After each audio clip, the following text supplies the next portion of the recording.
Let's get seated. Welcome back. I hope you all had a wonderful Thanksgiving. Let's get seated, please. Let's get seated, please. Welcome back from Thanksgiving. We are on our final pushes for the repertoire before we take our winter break. This is, for all intents and purposes, this is December. So we have a few weeks left to get used to everything, get it really situated in our body. And these are really our last rehearsals before we take a rather long break. And then we come back immediately into orchestra rehearsals. So these next few rehearsals will be very important. We're going to go through most of the movements continuously. And so I'm going to give it to Sam to do a walk, and then we'll dive in after that. Okay.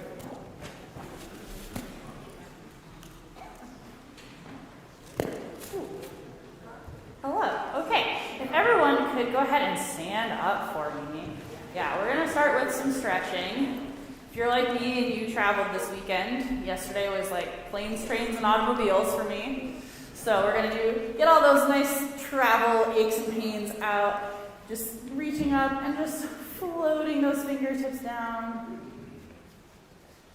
And then take another deep breath in.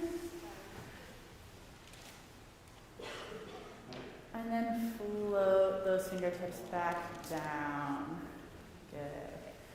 Do some shoulder circles here. Go backwards first. We'll start with like little ones, and if you want to work those elbows in to feel that all the way like back through your shoulder blades along your back there.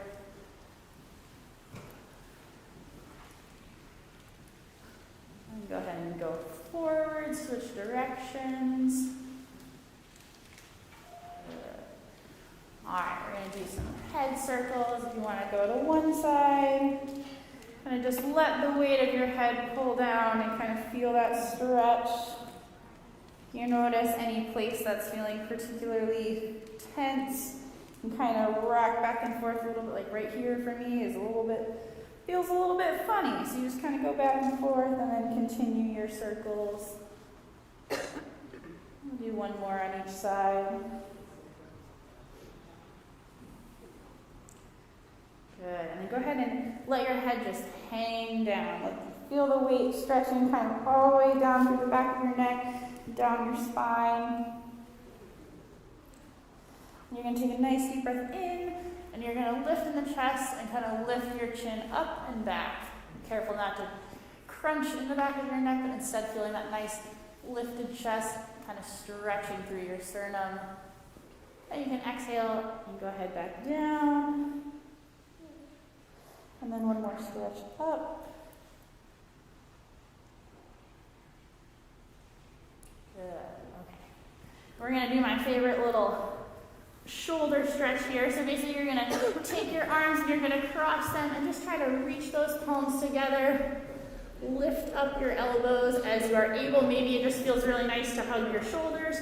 Maybe it feels nice to touch those palms together. Maybe you can clasp your fingers and lift up your elbows a little bit. You can feel that nice in your shoulder blades. And then let it out as you breathe out. And you're across to the other side. This is probably the side that feels really strange to cross this way. And then do the same thing. I can't reach quite as far in this direction. Good. Okay, shake it all out. Oh, that felt nice. All right, let's start in E flat. E flat.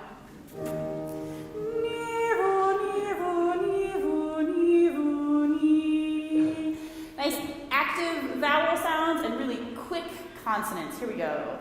Ready? We'll go down.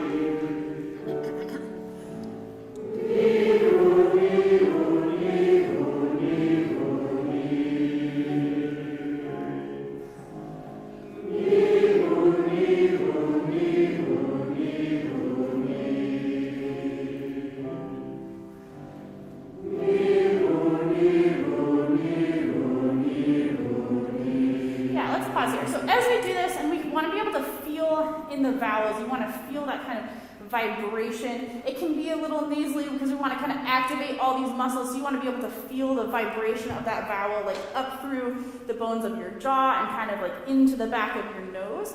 What I would also like you to focus on is having even breath distribution throughout. So make sure that it stays the same dynamic, you have the same breath support through each key as we go down, that you're not running out of breath, wherever we left off. Ready?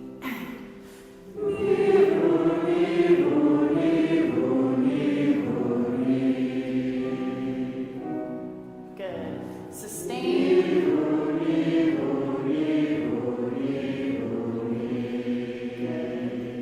Breathe in time. We're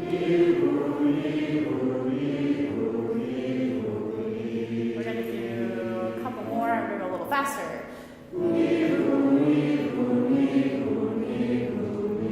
Two more.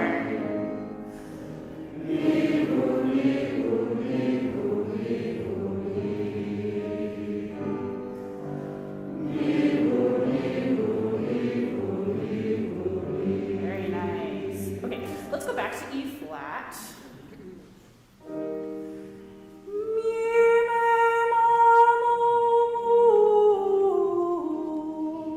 And in this one, what we want to hear is each vowel sound is going to be pure throughout its duration. So the vowel, once you land on it, won't change at all. That way we're arriving right on that nice rounded vowel sound. And you want to really feel the space in your mouth with this.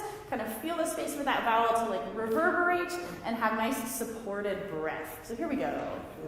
Ready and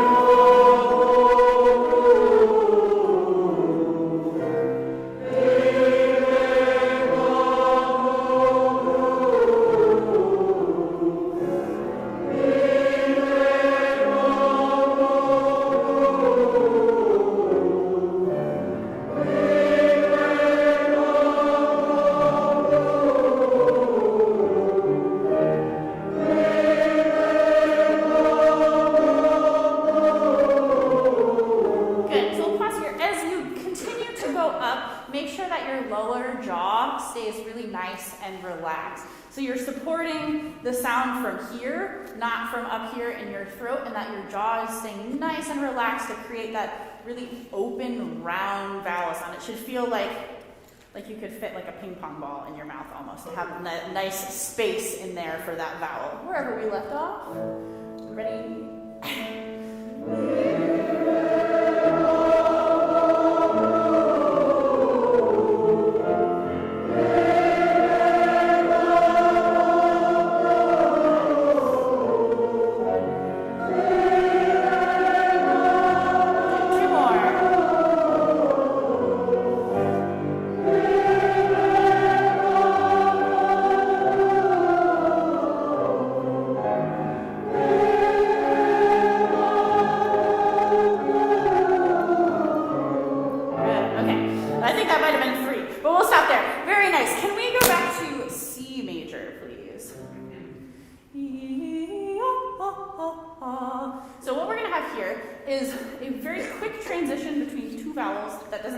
Consonant in between.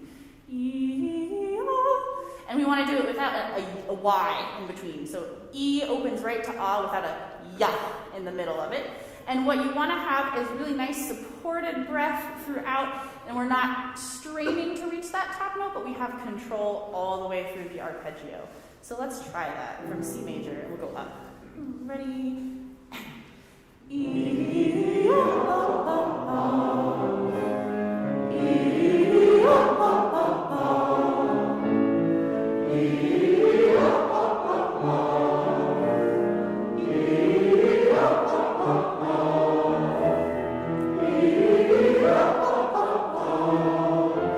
good. So let's pause. As we get to the top, try not to scoop up to the top of the arpeggio, but rather to come almost from the top. So you want to avoid like a glissando, but have pure pitches throughout the arpeggio. So making sure that we're nice and supported, again, that support is coming from here, especially as we transition into the staccato, that it's coming from the diaphragm, kind of from your belly. So wherever we left off, we go. Ready, and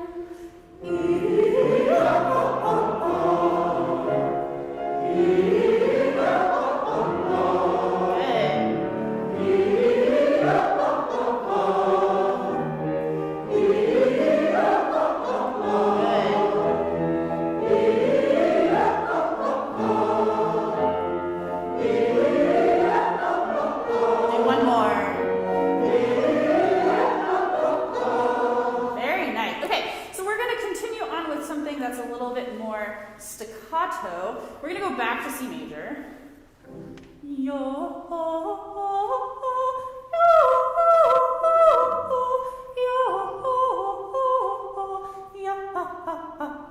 And again, we're going to feel that support coming from the diaphragm, that your muscles here are engaging to support that staccato sound. And as we get to the top part and the top pitches of the exercise, that we're not straining to get to them, but rather we're singing up and through them. And we have nice control of that pitch up there. So here we go. Ready?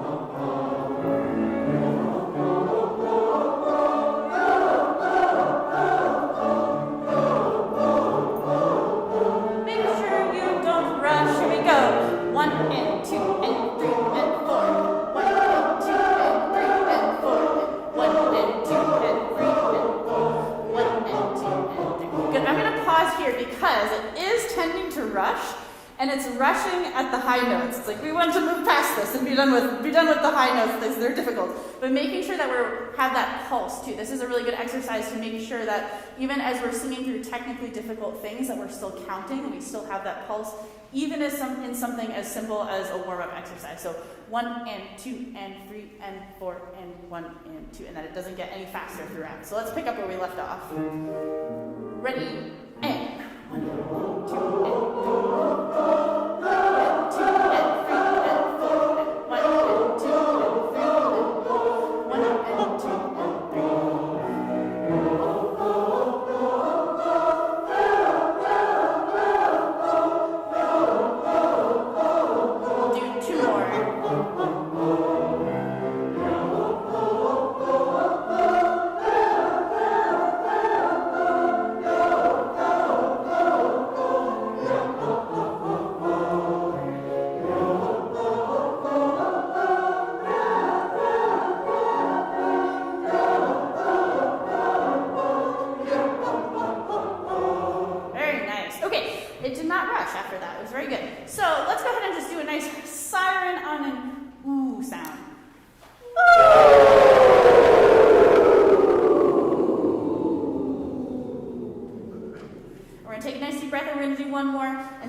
Okay, clitoris. Remember, even though it's cold, your bodies need to be not sitting back and slouching on the seats, but slightly forward, standing from the waist up.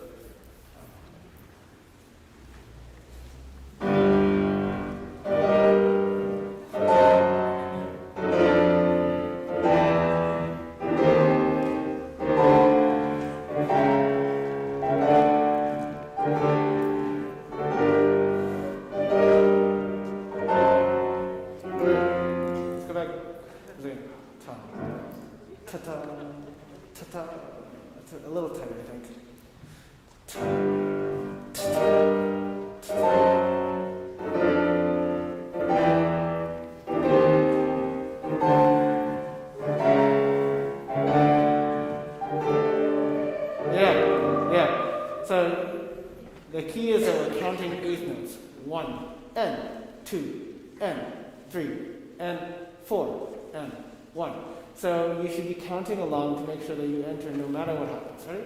And 2, 3, and 4, and 1, and 2, and 3, 4, and 1, and.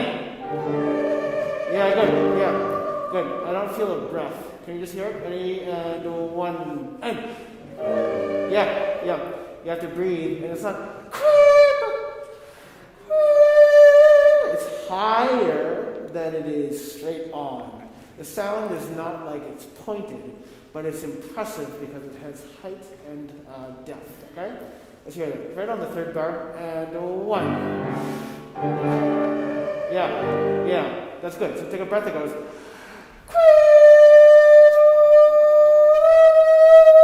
Right? And 1.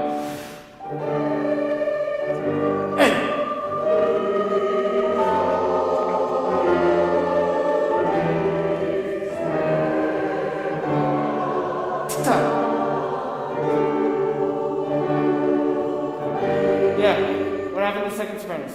Right? Ready? Make sure you're counting. Right? One more time. Bar 3. Now.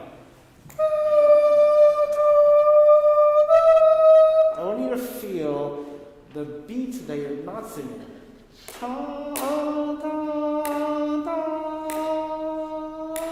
So that there's always an inner pulse. Bar 3 and ta.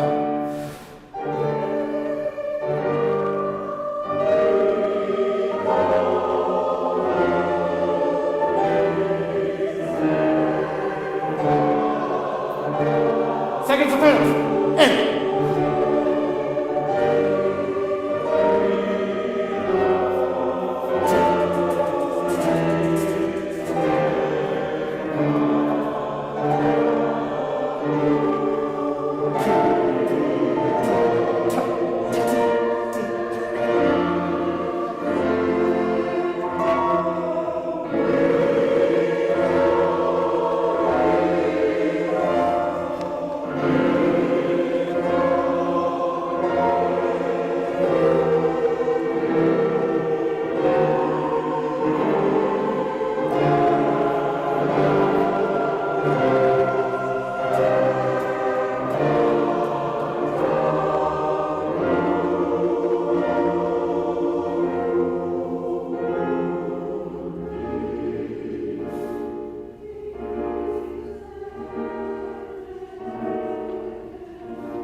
For those of you that were in the all-day rehearsals, we had a much more present sound.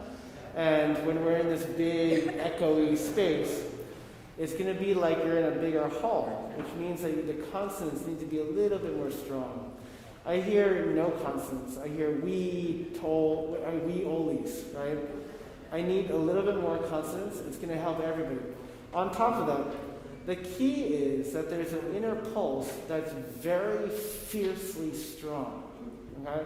Now, if you hear a pulse playing the entire time, you might start from bar 1 and 2, 3, 4, 1, and 2, and 3, and 4. He literally has that the entire time. It may be loud sometimes, it may be soft sometimes, but he has an unending pulse that is not forgiving. Now, whatever we do in terms of the colors and the phrasing that we have, you can't not be on that train. Otherwise, it just doesn't, it falls apart. So the key is to feel the underlying pulse that he's latching onto. That's going to be the entire orchestra. But also should feel like it's 150 of us that are all latching onto the same pulse. Now, when you have an eighth note pulse and you have quarter notes, you have to feel 2 beats for every note that you sing. Qui, to, li, te, ka. Not just qui, it is not separate from the underlying pulse. Okay? So we're going to start from the very beginning, but Paul is going to start from the first bar. So you have 2 full bars plus an extra beat for the first sopranos, and then an extra 2 beats after that for the rest of the chorus. But the key is that you only hear ta, ta ta, ta ta. But what Paul feels is ta, ta, ta ta, ta, ta ta, ta, ta ta, ta. And that's what we need to lock into. Okay? That's going to help when you have individual eighth notes. Ta, ta, ta. And also when we get to 1 and 2. Mi, ze, re, re. It all has to do with the underlying pulse. Okay? We don't exist unless we tap in and connect in the fabric. Otherwise, it's ungrounded and lacking in any stability. Right?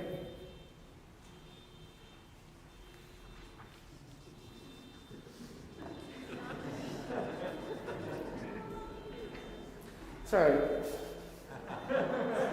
It's so funny because there's this conductor, past, Lauren Mazzell.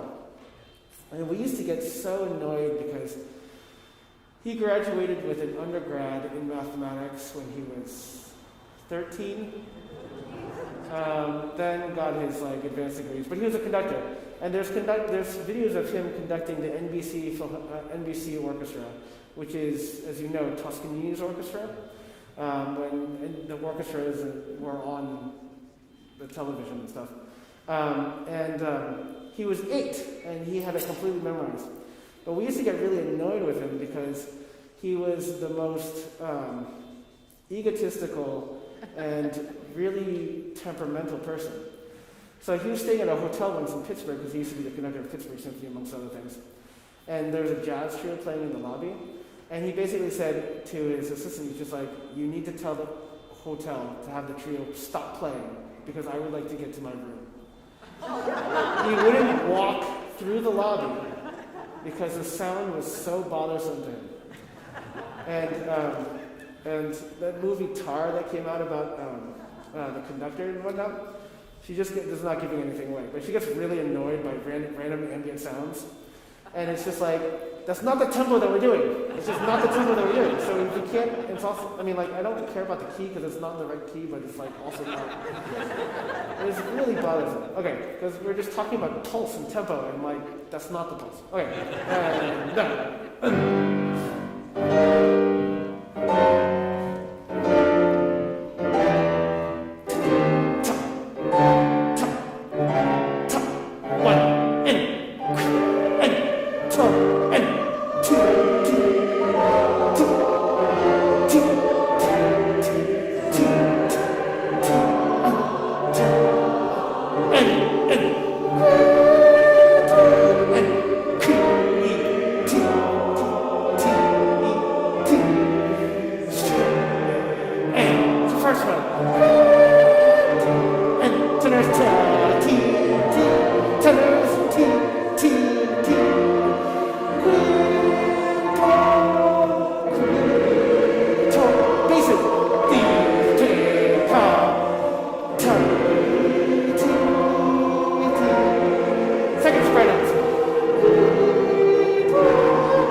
ta ta ta and ta ta ta di da di di di.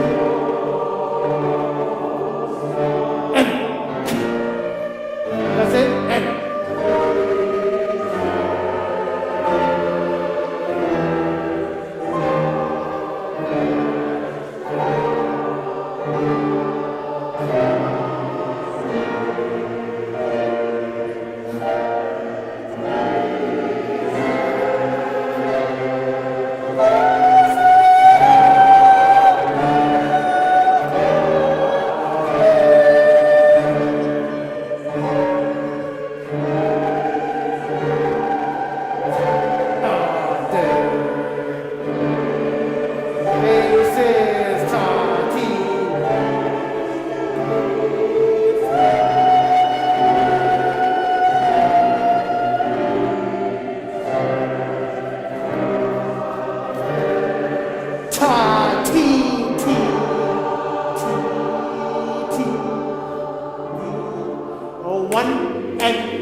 it's kind of intense, isn't it? Right?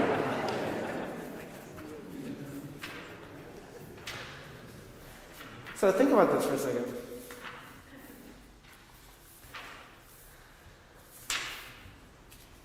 So taketh away qui tollis peccata mundi. Right?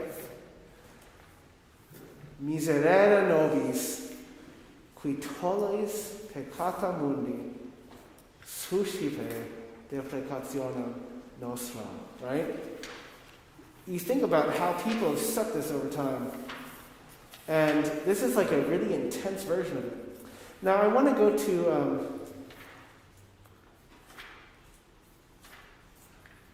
where is it? Oh, here, look at this. Let's do bar 32. 32. 32. Right? Just that, right? 3 and 4. And. Yeah. So, if you do this in 4, can you give me a B flat? Right? Let's just hear the altos. Alto ones, right? Ready? And yeah. If you did it in 4, 1, 2, 3, 4, it would just be right? Sounds lyrical, but it's not. It's an 8. Ta, ta, ta, ta. So every single note has importance and weight. So it's not as lyrical as it is sort of ta, right? Let's do the alto 1, 2, 3, and 4. And yeah.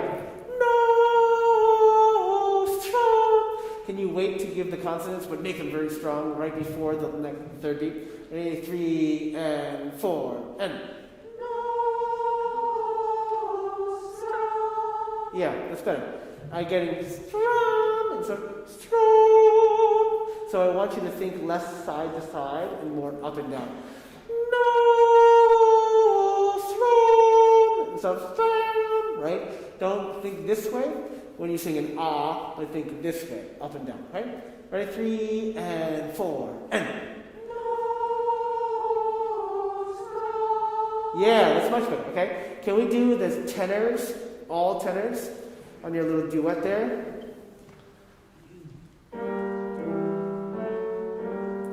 Yeah, so exactly like Paul played ta, ta, ta, ta, ta, instead of ta, right? Think about every single eighth. 3 and 4 and. Yeah, but you're all in the same section, right? So we should line up all the eighth notes here. 3 and 4 and. Yeah. See, we're not moving together. Ready? We're not moving together. 3 and 4 and.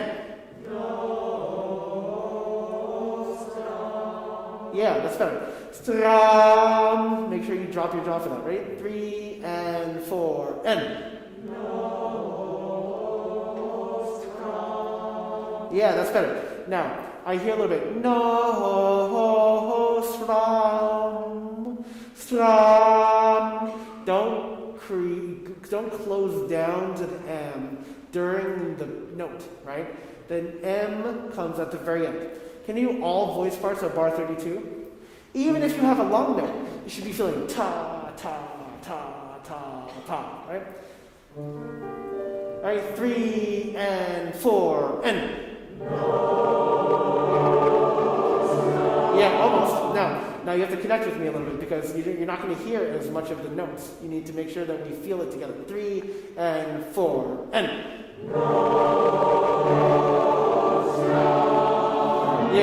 Yeah, that's exactly. Now, when you have qui, se, de, you see that every single one has a little bit more weight, right? Now let's go through the 3 interludes, which are the hardest parts. I want to do the miserere first. This is bar 15. 15.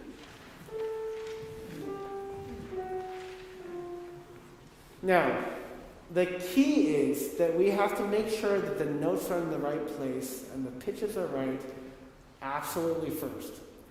Then the shape of the phrase, right?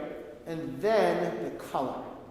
So if you get right color and the right shape and it's not in the right place, or it's completely different wrong notes, then everybody's like, oh, that was out of tune. Doesn't make a difference, it's beautiful, it was out of tune, right? So you have to make sure the very first and foremost thing is that the notes are in the right place and the right pitches, okay? So the tendency is to drag and say, oh, I'm worried about where I'm entering, and thus everything's late and wrong. Instead of saying, I'm going to be a little bit on the forward end of the beat and think about the beat, and then if it's wrong, then it's wrong, but you have a better chance of being wrong than the other one, which is 100% wrong, okay? So let's do bar 15.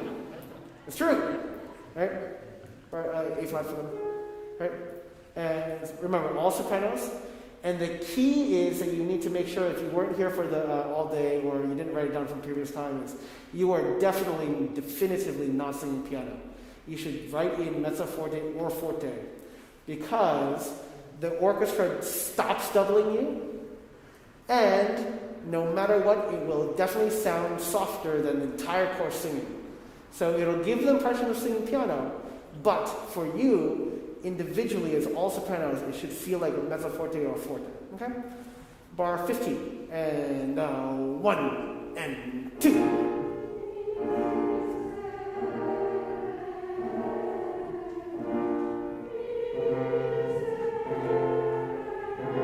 Yeah, that is so much better. That is so much better. The problem is that the M is kind of not as percussive of a consonant as other consonants. So the initial attack of the M sounds like it's diffuse and soft. As a result, you have to be a little bit earlier so you get me's and the vowel is very clearly heard on the beat that it should be, which is the half of the second beat, right? So me's, all the other ones are a little bit easier, but the first one has a tendency to sound late, even though I know it's not as late as it sounds. You just need to be a little bit more, anticipate a tiny bit more. One more time. Now, you're not going to get help from Paul. You're not going to get help from the orchestra. So this is an instance where it's going to feel really naked. It's going to feel really naked. The key is for us to connect and to make sure that your head is not buried in the score, waiting for the sound to come to you before you sing. We are creating the sound, and we need to create it together because the orchestra's in front of you. You're not going to hear them as well as you want to. Okay? Bar 15.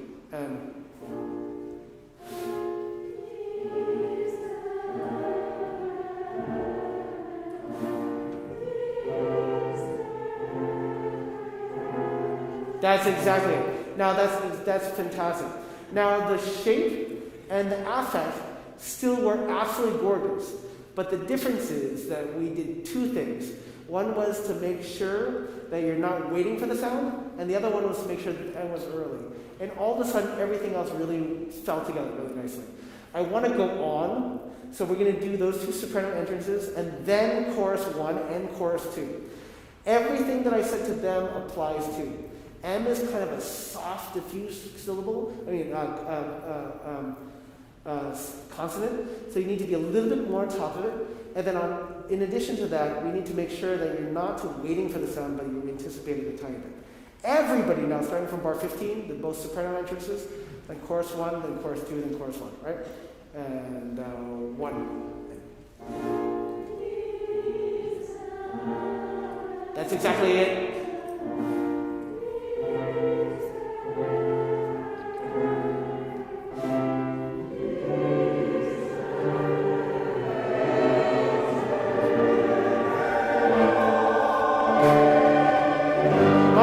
Yeah, not bad at all. That's probably the best it's been in this room so far. When the chorus 1 came in, it was still a little bit late because you guys are spread out much more. We need to make sure that even if you don't feel like everybody else is coming in, that you still do come in. So let's start from bar 17. Can you give them the D major, D7 chord? Okay? Now Paul's going to start on the downbeat of bar 17, but we're going to do exactly what we did with the sopranos. We're going to make sure that we try to get the entrance as on time as possible, which means you have to feel like you're anticipating it. Bar 17, and 1, and 2. Yeah, almost. Yep. Now remember that I asked the sopranos to sing like louder. The same thing goes for you. You should not feel like it's a little tentative or mezzo piano. It should feel like a good mezzo piano, mezzo forte. Okay? I told them forte because it's only them, but when we have half the chorus coming in, mezzo piano, mezzo forte. Right? One more time, bar 17. And 1, and 2. Yeah, that's great. That's excellent. Now go. Now that's great. Can you do this one? 1 and 2. Miserere, right? Because you have a different rhythm than the sopranos that were always on offbeats. So 1 and 2. Miserere. It's actually on the beat. Let's do that one more time. Chorus 1. Ready? It's bar 17. And 1 and 2. Yeah, that's great. Because that's what the word is. Miserere, right? It's not miserere, but exactly what we did. 1, 2, and miserere. Okay? Now, can we do that one last time? Chorus 2, don't come in quite yet, right? This is bar 17. And 1 and 2. Yeah, good. Yeah, again, feeling those ace notes. Now let's just only chorus 2, pick up to bar 18. So this is that weird chord. Yeah, the diminished chord, right? So chorus 2, I'm going to conduct from the third beat. So you're going to go 3 and 4, mi, okay? And you're going to go same thing, 3 and 4, mi, no, mi, right? Okay, one more time those notes. Chorus 2, here we go, and 3 and 4.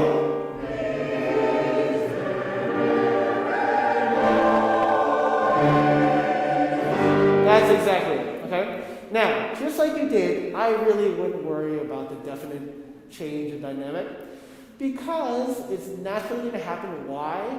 Because of the big jump in range. Your G, as soon as you come out of the texture like that, is going to sound loud immediately. So you know that your voice is going to do it naturally. You don't even have to worry about doing it too much. Let's do bar 15, right? Now, two big things for this section. Anticipate because of the M, and make sure that you're not waiting for the sound. Here we go, bar 15. And 1. Excellent.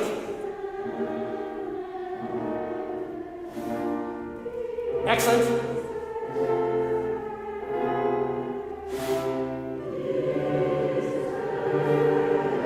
Excellent.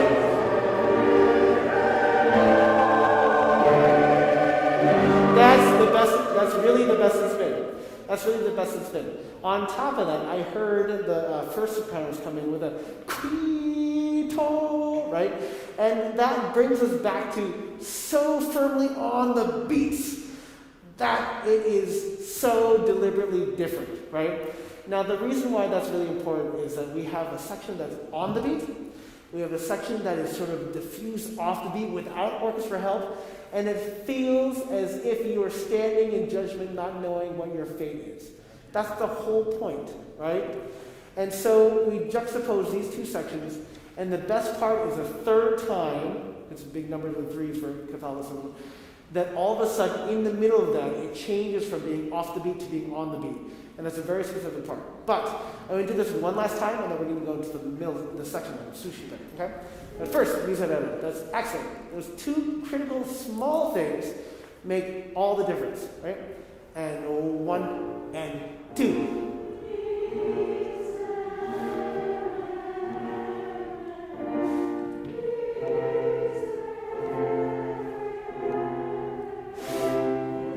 That's it.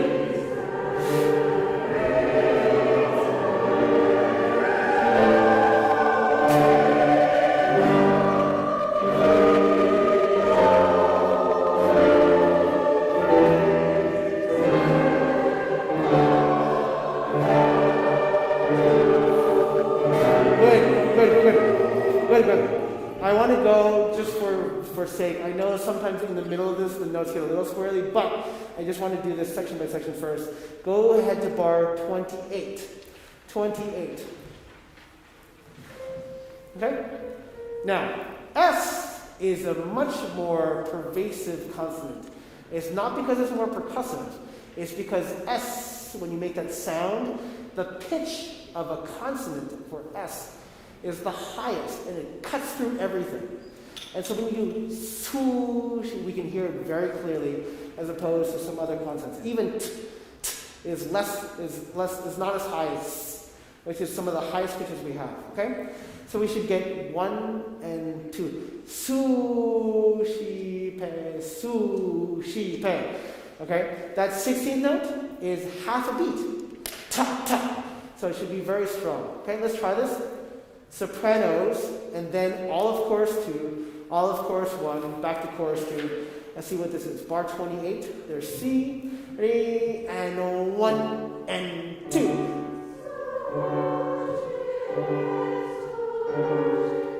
And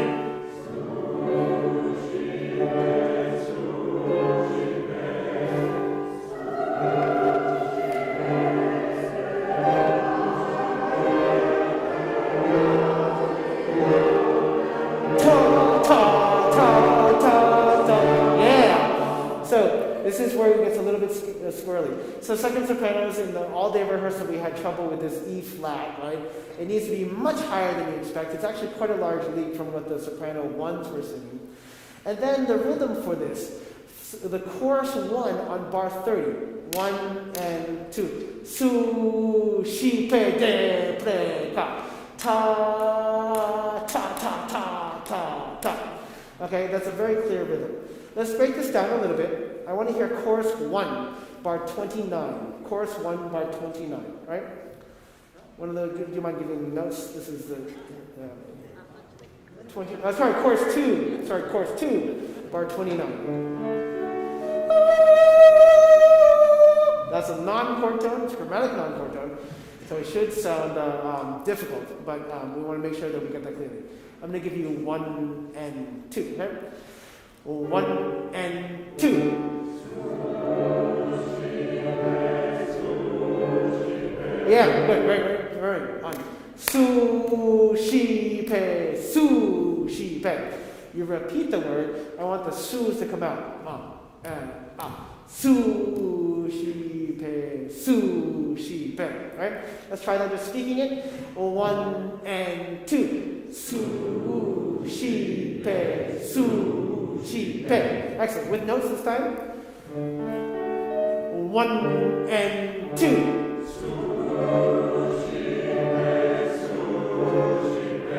Yeah, that's it. That's exactly it. Now just be a little bit more firm about the notes. I would sing it maybe a little bit louder, soprano 2s, right? And 1 and 2. That's exactly it. That's exactly it. That sort of adherence to the underlying rhythm. Chorus 1, bar 30 on this G7 chord. Same thing. 1, just wait, listen. 1 and 2. Su, shi, pe, de, pre, ka. Okay. Ta, ta, ta, ta. Right? 16 notes, very, very almost snare drum, right? And 1 and 2. That's exactly it. Now that's exactly it. Especially from the soprano ones, I heard it so clearly, those 16 notes. Can we just do that one more time? This is bar 30, chorus 1, and 1 and 2.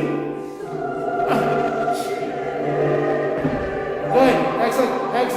Okay, and then chorus 2. Do we want to do the pickup to bar 31? Maybe we should do that. Okay, so this is just the G, and again I'm going to move you 3 and 4. Su, shi, pre, de, pre, ka. So make sure the 16 note, su, shi, pre, de, pre, ka. The same thing, the 16 notes are very, very secure, right? 3 and 4. That's it. And 1 and 2 and 3. Yeah, that's exactly it. That's exactly it. Let's put this all together. This is bar 28. Bar 28, right? Now, again, I want to remind you that the orchestra, when you sing the long quarter notes, half the orchestra doubles you. You have trombones, you have oboes, you have bassoons, you have horns. They all double the notes that you sing.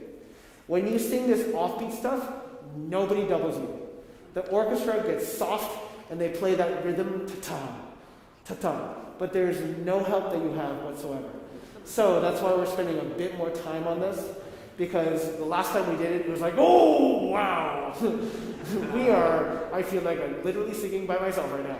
And it's going to feel a little bit like that. The more we get this secure and deliberate, it's going to be a little bit more secure. It's going to give the feeling of insecurity, which we want, but not for you, hopefully. Bar 28, C. And 1 and 2.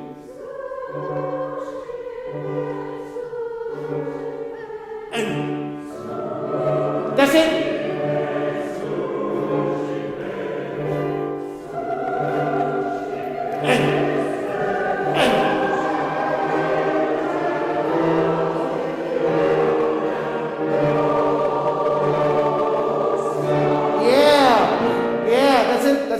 That's good. That's much better. That's, again, the best time we've done it.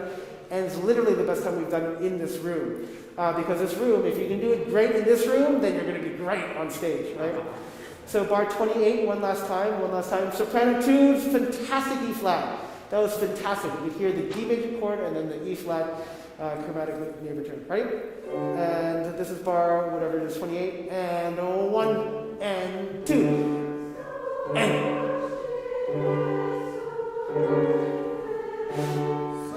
Excellent.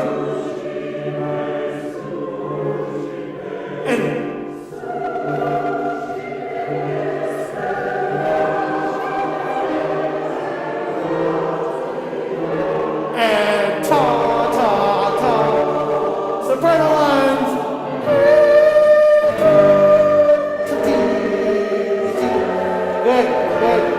Good. Now, the really fun one, bar 44. Bar 44. Okay?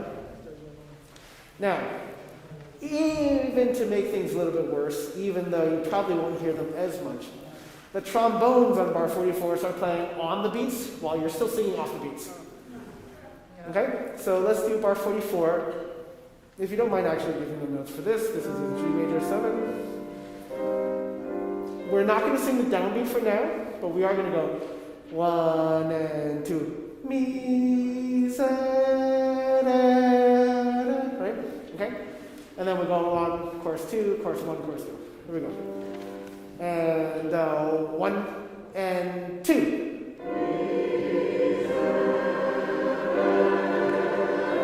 And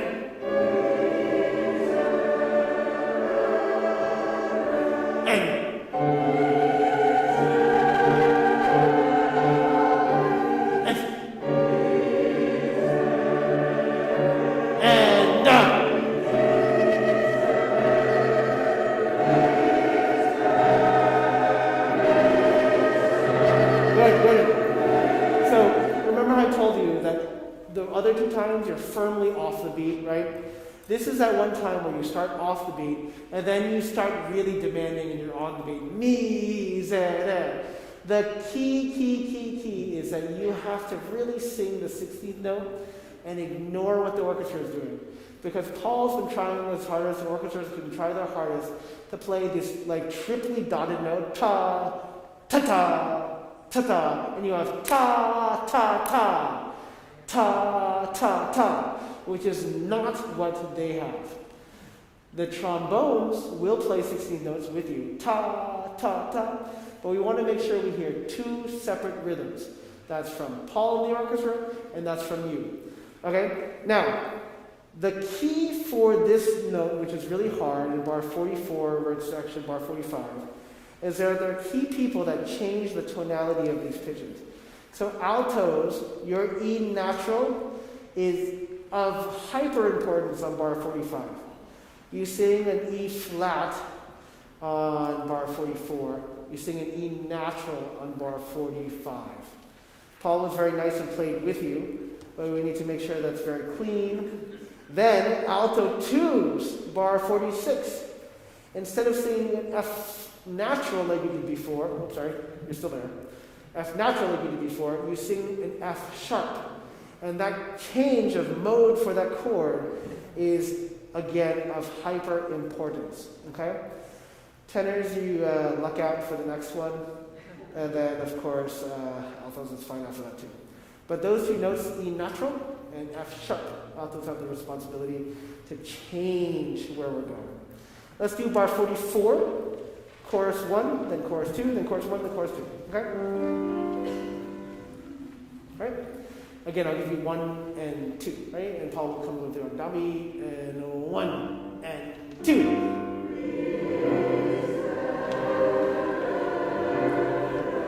That's it. And. That's it.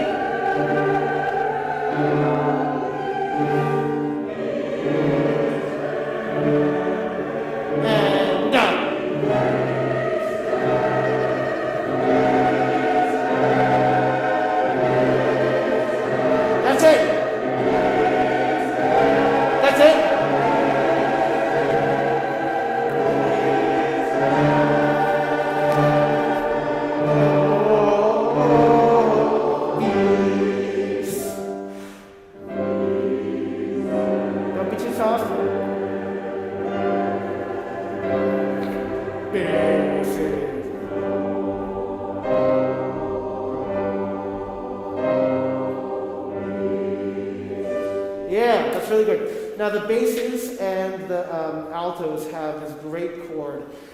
This is bar 53. 53. And of course we have the basses that can sing this with the strength. You want to make sure that the bass 1s and F sharp counter and clash against this static G that the rest of the chorus 2 has. So Paul, maybe actually, let's do this. Only chorus 1, starting from bar 52, the second half of the bar. So starting from the 3rd beat, Paul will play along, but we're only going to start the chorus 1 from the 3rd beat, okay? C major chord, Right? I'll give you 1 and 2 and.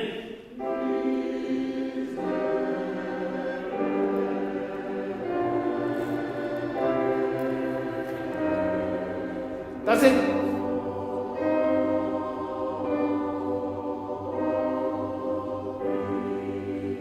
Yeah, it sounds perfectly lovely when it's by itself. But when you put it with the static G that happens, Paul, do you mind playing the 4th beat of bar 53 with the G?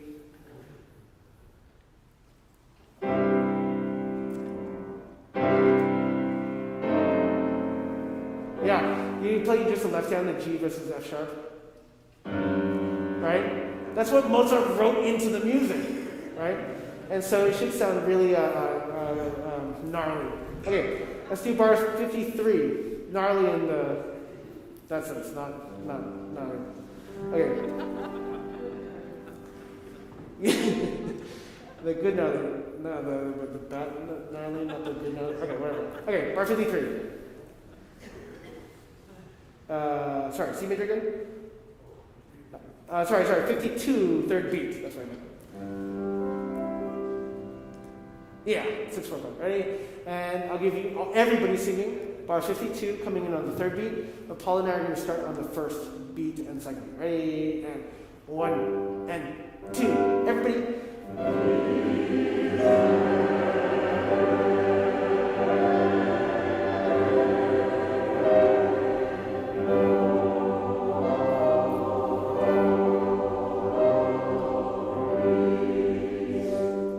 Nice.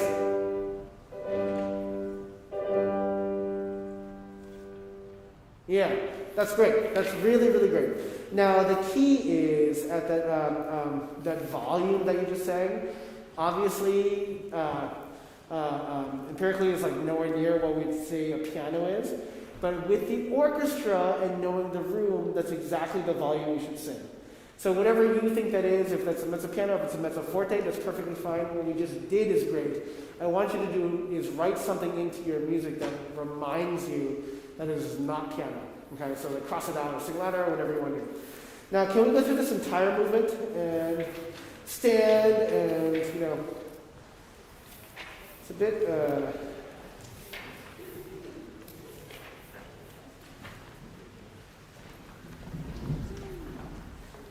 okay, as if it was like, I don't know. There's something terrifying about like very consistent, heavy on the beat music, right? Or rhythms. That's what this comes across as.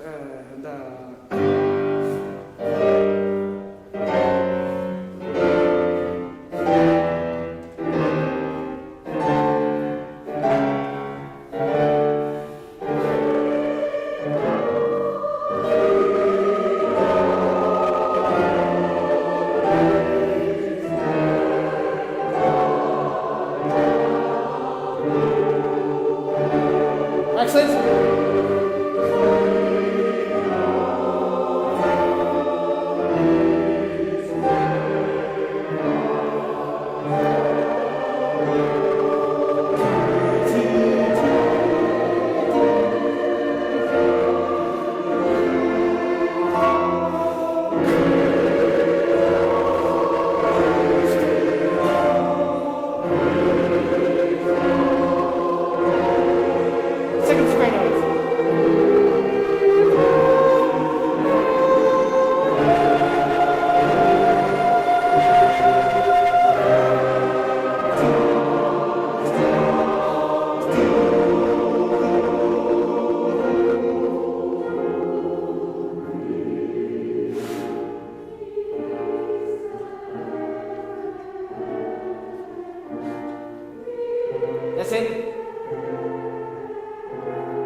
Excellent sopranos, too.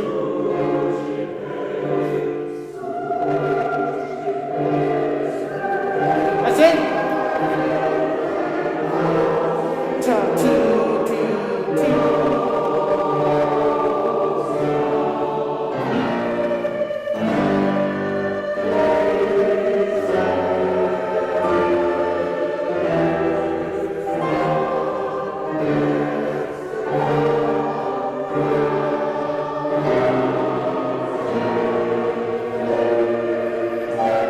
That's it, soprano ones. And extra.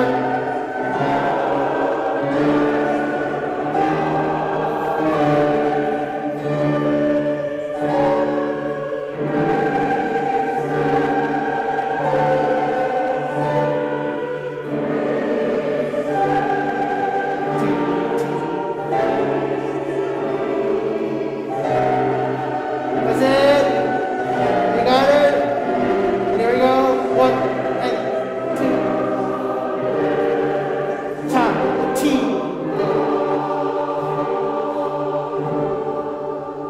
And knock this off. Alto.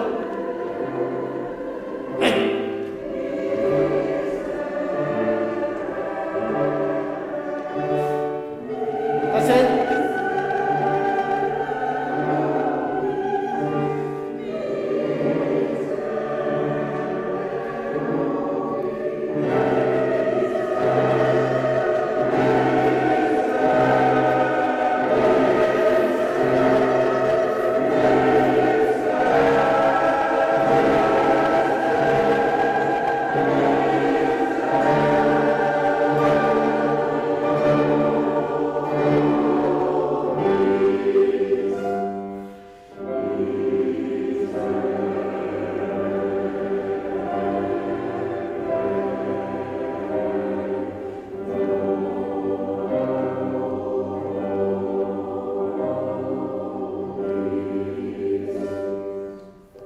And even though he has a long note, all I hear is ta-ta, ta-ta, right?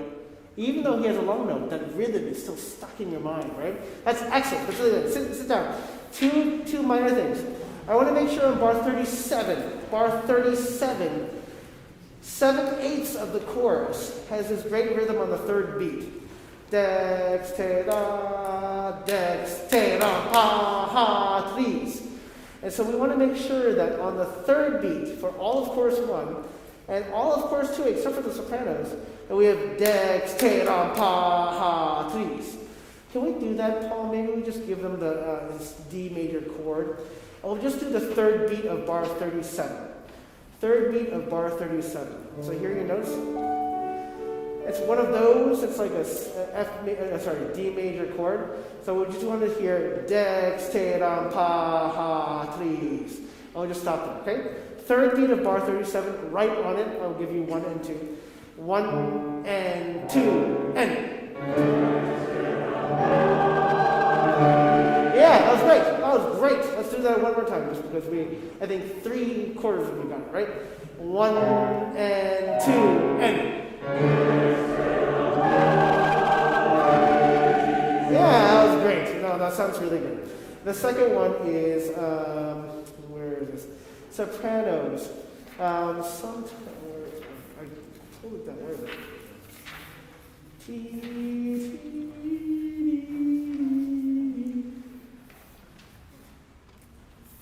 I don't know where it is. Maybe bar 40, sopranos, first sopranos. Make sure the same thing that we talk about often. If you have like half steps going down, they're not really half steps, they're sort of like small, tiny steps, because we don't want to take steps that are too big. And the hard part is that there's people doubling you, but we want to just make sure we match pitches there. Okay? So this is really great. I want you to go take a second, and I want you to look through this movement, and I want you to think about the specific things that we worked on. Now, what this is a practice of the mental memory that you can do even if you don't vocalize. So there are studies that say that when you, say when you think about eating, for example, imagine eating something, your whole muscle system actually almost mimics you actually eating it. There are reward systems that actually help you like think, oh wow, yeah, the hamburger sounds great, right? The same thing happens for vocalization. The two key things are when you go through mentally vocalizing, audiating in your head, you actually mimic a little bit with your muscles exactly what's going on. But more importantly is that the concepts that we got in, that we think about, those get rehearsed. So even if you're on BART, right, on the new expansion that's supposed to be happening, you can go through and be like, I'm going to mentally practice what I go through. And your body will physically have to do it too, even if you're not making sound. So if I would go through the things that we spent actually quite a bit of time, because this is an important one, this is a one. I know, Christian's going to have to fix this. We spent like about an hour on the single movement. The key things that I would be thinking about is that A, the pulse is an eighth note, not a quarter note. That there's two very distinct types of music in this. Music that is so on the big beats. And then those three interludes that we rehearsed quite a bit, where everything was very clearly on the offbeat. And so those inner sections that we worked on, like in bar 15, we talked about this one's particular difficulty is that the M is not a particularly precise consonant. You have to feel like you're anticipating a little bit.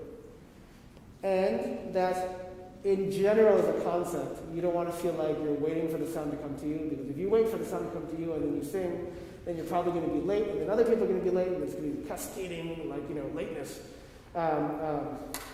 And if you just try to be a little bit more forward, meeting the sound, then it'll be together like we did. It was great, right? That was all it took to fix bar 15 and 16 and 17.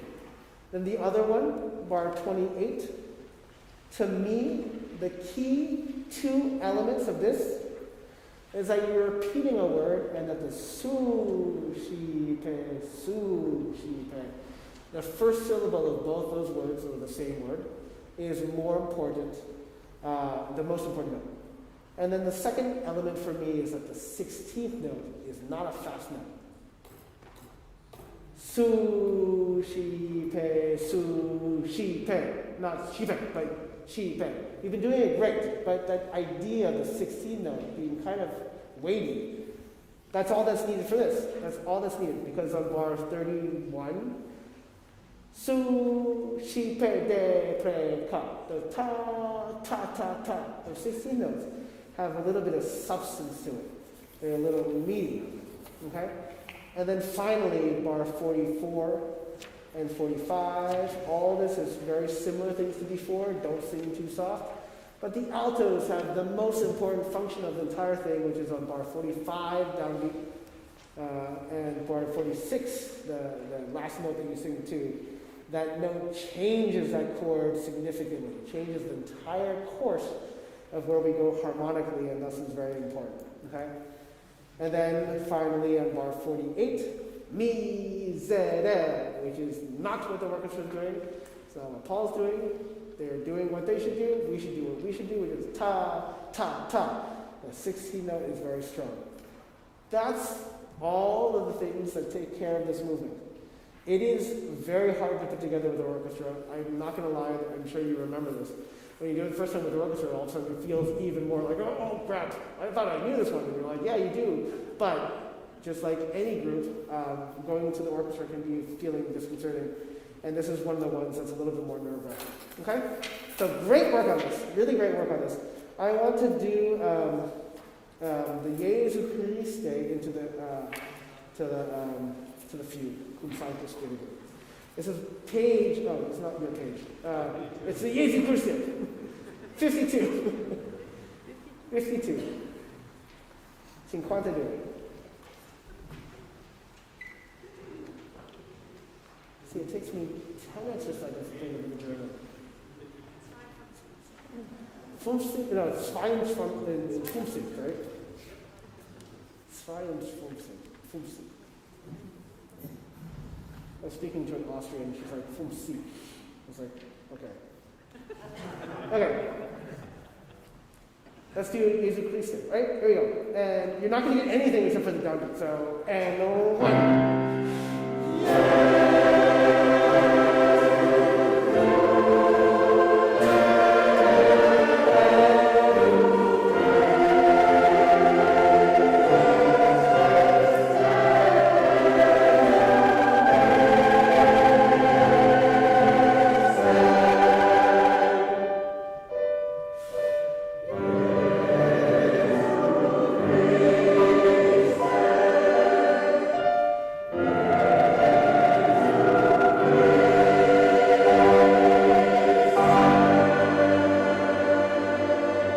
Yeah. I just want to make sure that on bar 4, the second half of bar 4, remember that the dynamic shouldn't feel like it gets too soft. It doesn't need to feel like it crescendos, but it felt like all of a sudden it just like, oh yeah, there's more to this. Oh, okay, we have to sing it. It's really great.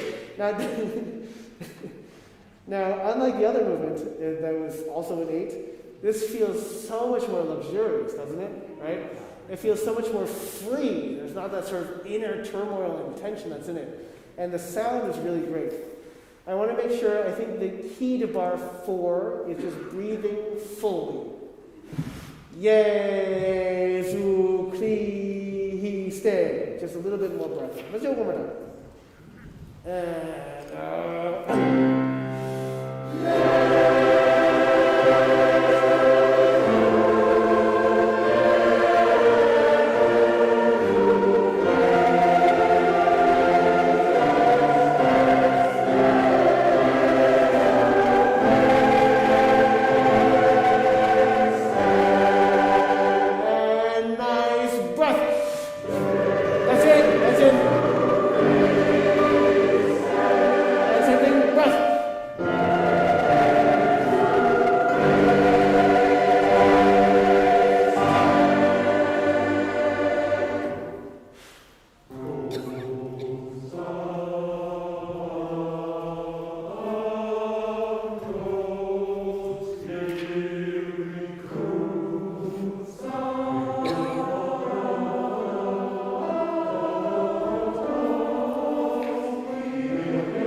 of those articulations coming in together.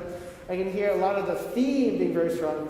A couple notes of warning. Bar 167, when we come to the final part of this fugue and all that kind of stuff, the tendency will always be to push it a little bit, and then it makes your life much harder when you get back to the eighth notes. So just be very, very careful that you need to still think ta ta ta ta ta ta ta ta ta ta ta ta. And it's going to just feel very long. It's going to feel very long, but it's a thrilling part. The audience will not notice a bit. Bar 183 and 184, because it's super articulate, it sounds like the sound drops out. And then when we get to bar 183, 4, 5, 185, all of a sudden everybody's like, oh, okay, I can sing fully again. It becomes really, really hard. So what I want to do is just do those two bars, because literally it's because every single voice part is singing eighth notes at that part. I want to do this a tiny bit slower. Ta ta ta ta ta ta ta ta ta ta ta ta ta ta ta ta ta ta ta. About that fast, okay? So this is bar 183, if you don't mind giving them the notes. Okay? Ta, ta, ta, ta, ta. So what I want you to feel, it's not about the tempo, but it's the tempo that you feel like every single note you have control over. Ha, ha, ha, ha, ha, ha, ha, ha, ha. That's fast. One, and then the pitches again. 183, right? And then tenors, I would just sing the downbeat as if that was a note, not like a time, right? Ta ta ta ta and done.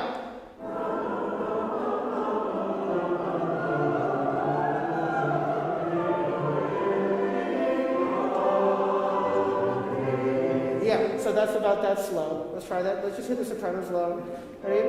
Ready? 3 and ta.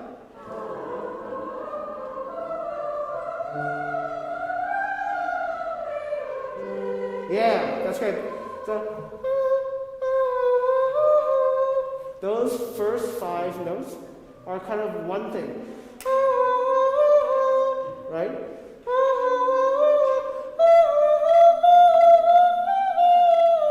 Right?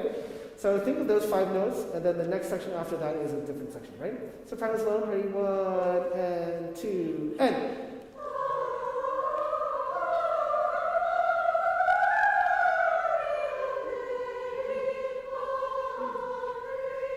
Yeah, that's excellent. That's excellent, right? Altos, the same thing goes for you. So if you look at your A, right? That's just like you're singing one note. But just sing that. Ready? Just the first 5 notes. Ready? And down. Yeah. And then.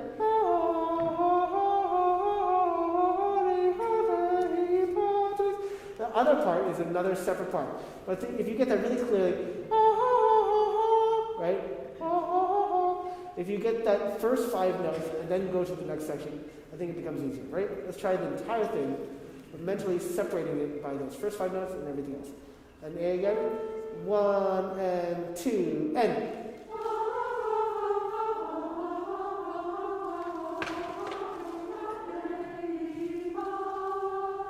Good. If you think of the downbeat of bars 183, it's the same thing. Right?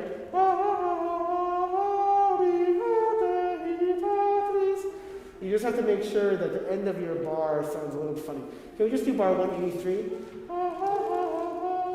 Right? Bar 183. 3 and 4 and. Yeah, see? People get a little confused. Yeah, that's right there. Bar 183, 1 and 2 and. Yeah, yeah. Just sing and down. Yeah. So listen to me again. And down. Yeah, don't anticipate that. And. Yeah. And down. Yeah. So what happens is that if you guys separate it, one more time, ready? 3 and 4 and. That's it, right?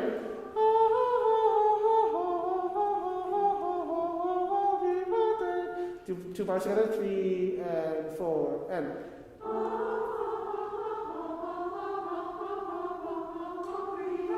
Yeah, let's do with the sopranos. Great job.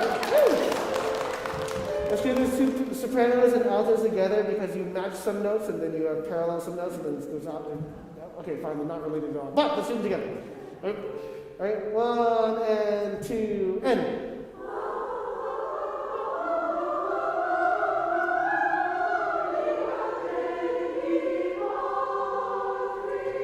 Yeah, that's really excellent. That's really excellent. There are certain parts where you kind of line up on certain notes and that came together really nicely. Let's do the tenors.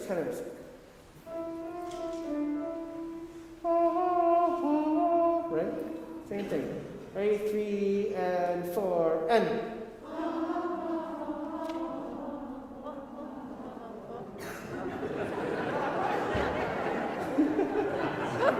Okay, great. Let's try that again. In my senior piano recital, I was playing some Mozart thing, and my hands got off by a little bit, so I just jammed the pedal down. I was like, oh, there. Can you hear Paul play for a second? Ready? And.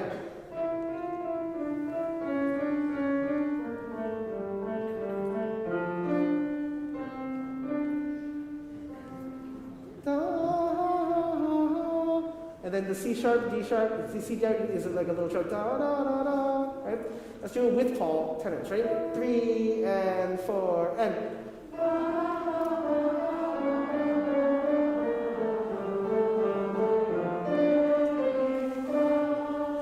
Yeah, one more time. And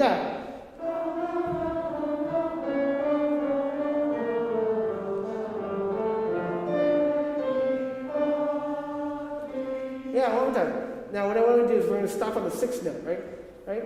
A, the C sharp. Ready, and down. Yeah, that can't be too low. It's a little too low.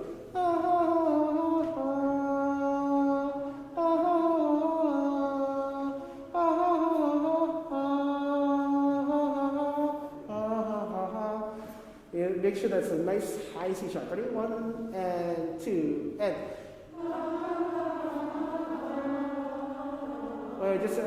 Just stop on the C sharp. Right? 1 and 2 and. Yeah, it's still low. I hear some people about a quarter step flat. You need to think of it as a leading tone to the D. Its only purpose is to decorate the D.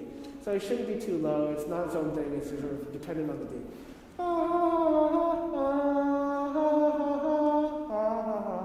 Right? Just stop on the C sharp again. 1 and 2 and. Better. Now, one note more. Right? 3 and 4 and. Oh, but that's where you're supposed to be going, so that can't be flat.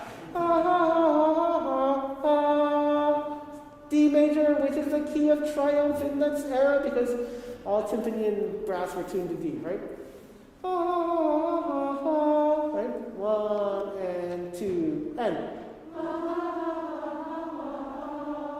No, but it needs to feel triumphant. It feels like you've arrived somewhere.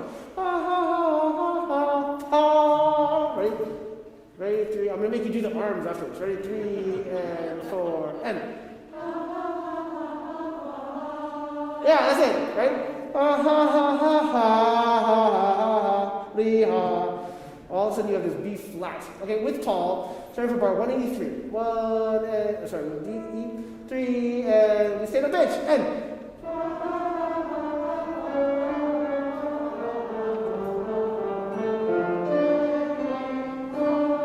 Yeah. Let's do the basses. That's great job, guys. Let's do basses.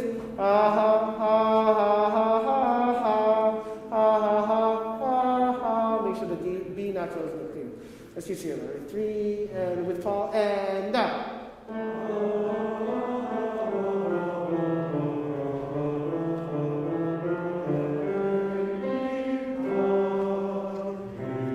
Yeah, you have the most bass line of bass lines. Right? You just go from dominant to tonic, and you sing all the strong notes. Okay, what's the A again? Ha ha ha ha ha ha ha ha ha ha ha ha. De pa. Right? So we want to hear the A, your first pitch. We want to hear the D, the next downbeat. Right? Here we go. 3 and 4 and.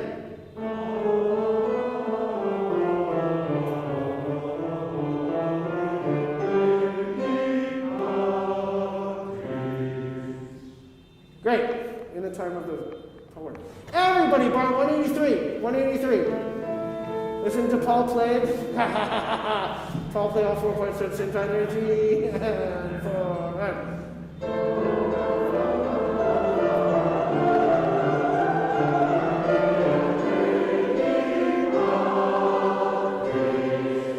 That's great. It sounded like there were people singing. That was great. Paul, you just played so beautifully. It sounded like people are singing. Okay, everybody now. Bar 183. Everybody singing, right? Ready? 1 and 2 and.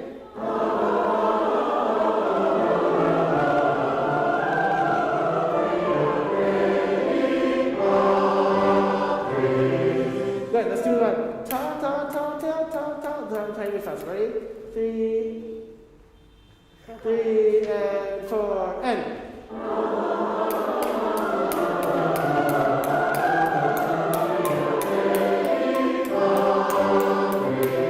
Right now. Right, 1 and now.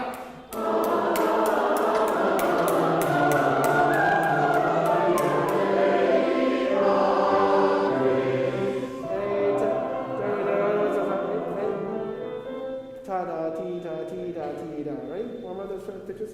And have the tenors, I think the tenors have the higher song, right? 1, 2, and 3, and 4.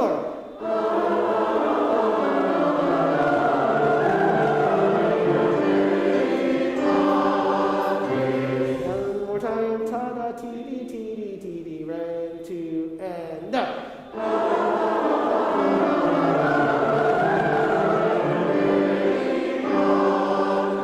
One more time, same thing, and.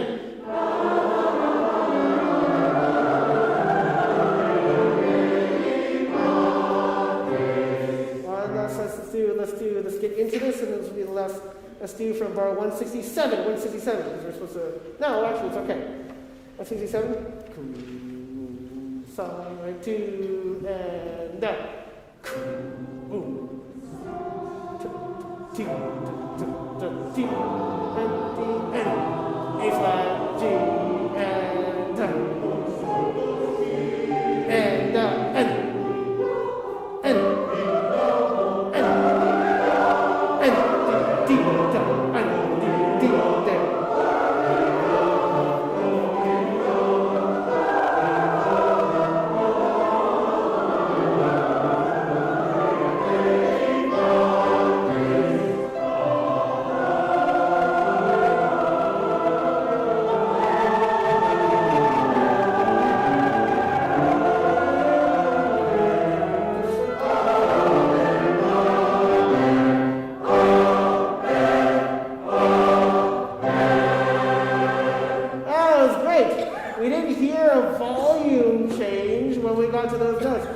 Much better. So breaking it down that slow, we actually did it faster as a rehearsal process than you would normally want to do individually. But I would go through and just kind of punch it out and all that kind of stuff. We can even make recordings of that if you want online or whatnot. But it's really, really great. Okay, we're going to take a break, and then after Christian does some announcements, but we're going to do a break, and then we will do something else. Okay. Hello, hello. We had about 105 singers at the all day. It was fantastic. The room sounded great. Ming led us through all kinds of excellent rehearsing. Mio, Harai, Sub Paul, and accompanied and picked out notes from those 8 parts. It was terrific. Lots of volunteers made it possible. So thank you to chair setters Lisba and Bob and Monir and Richard Shapiro. To our tech team, Jared and Deborah. To our hot sounds nice, doesn't it? Hot coffee and tea providers. Ellen Hester with advice from Patty. The crew that made sure we had tables to sit at outside, that's Lisa Nelbach, Chris Amman, and Lynn Clymer. And our team that swept the hall to make sure we didn't leave anything behind, Laura Sprinson, Michelle Miner, and Deborah Hurst. I want to especially recognize those three. Those are all relatively new members to the chorus, and they're diving right in, so thank you.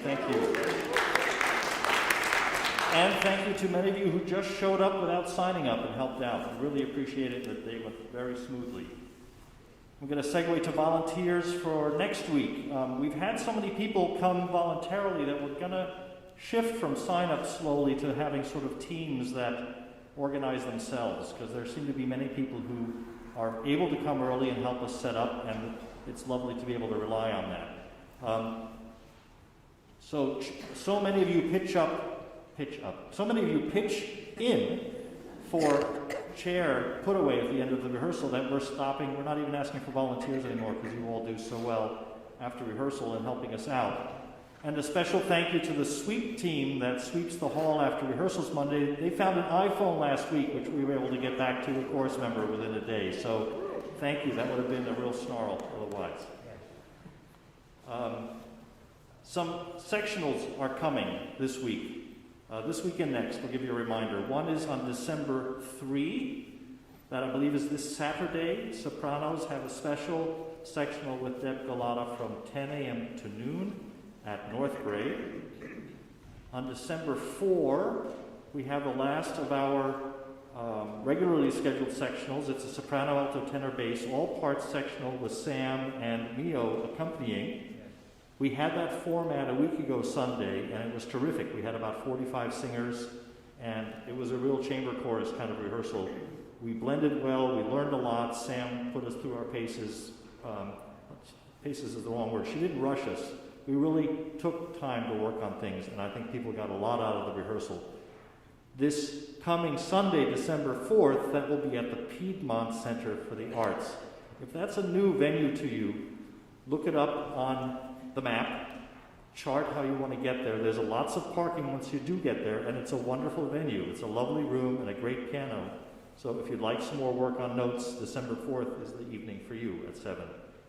And finally, tenors have a sectional on the 11th of December. We'll announce that again next week. That's from 1 to 3 in the afternoon at North Grade with Deb.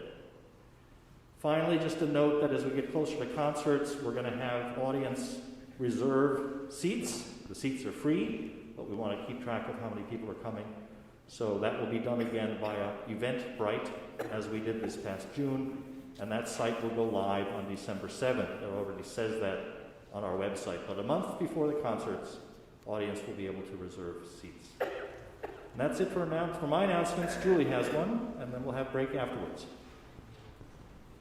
Thanks, Kristen. You guys are amazing. I really mean that. All the volunteer efforts, which segues nicely into next week, we begin concert volunteer signups. If you've done this before, thank you. Please do it again. If you've never volunteered at our concert, you're going to have a chance to do it. We'll sign up for the next 3 weeks. Once you know when you're singing, you'll know when you can volunteer. So you're probably wondering, but what could I do? Well, you could sit out in front at tables and welcome folks who've signed up with Eventbrite and check them in. That's before the concert, obviously. You could hold a donation box, and we have some stars at donation box holding. We do. They're not afraid to hold the box out there and go, thank you. And that's about all that task involves. And then we need people to usher. Though the audience will probably be at about half, we still need people to encourage people to sit in the middle and to get people to sit down. Odd. We will need folks to hand out programs, and definitely folks to help with setup and strike Jared's teams. So all those signups will happen next week. We will miss offering those delicious treats and beverages that we usually offer. I know. And hope to revisit this very soon in the future, but not this time, so stay tuned. Thank you so much. If you have any questions, come talk to me. I'll be somewhere. And break. Thank you.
God, no, I don't want to do anything with San Francisco.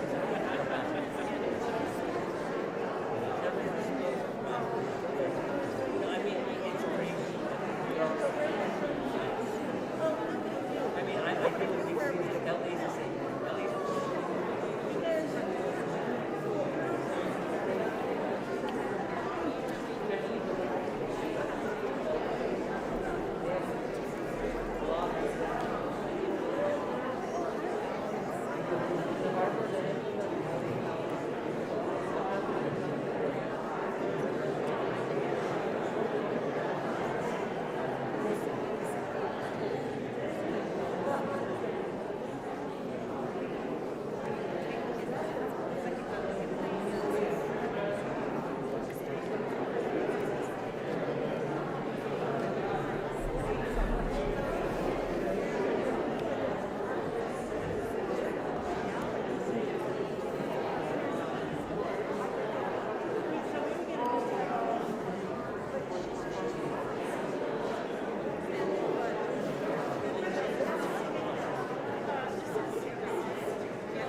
Revisit any of that? Yeah. Or anything else that won't require a lot of process?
Break is done. It's time for the second half. See you. Time to take your seats.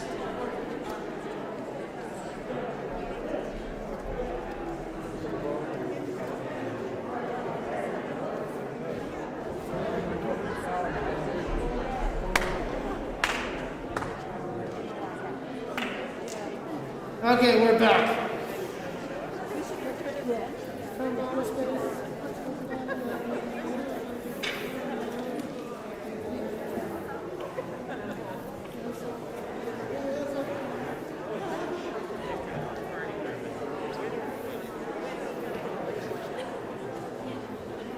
Okay, Scoobert.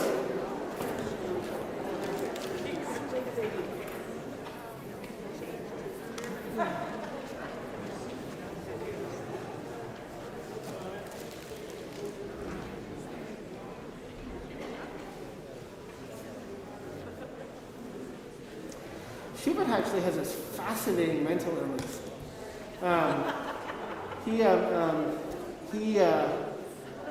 His emotions, his temperament would be incredibly erratic, like incredibly erratic.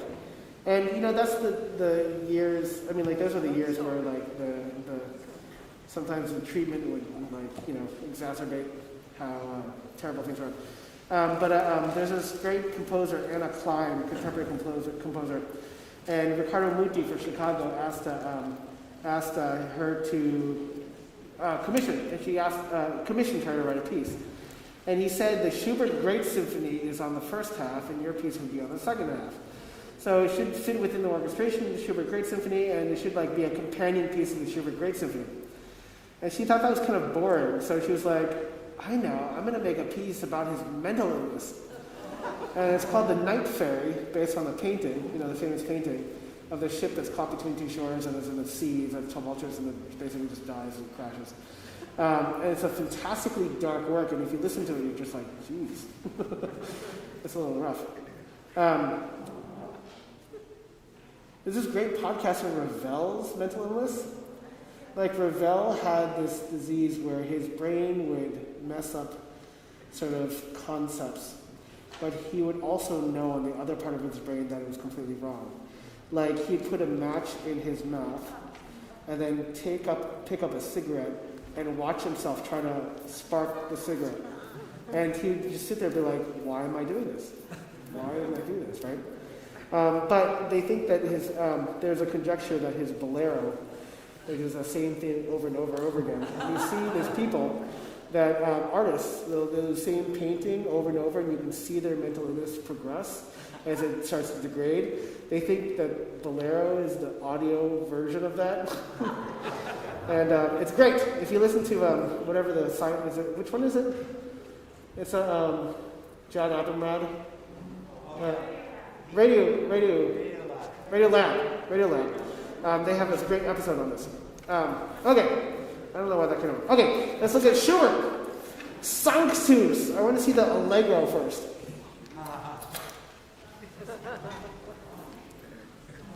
I haven't connected this with you guys, so I'm curious how it's going. Okay, ready? I'll give you 1 and 2. Hosanna in excelsis, right? Or that key. What page is it on?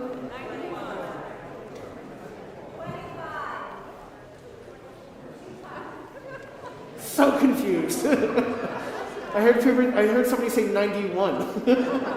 Okay, let's try 25. Okay, page 25. Measure 10. Say DHE. Right? 1 and 2.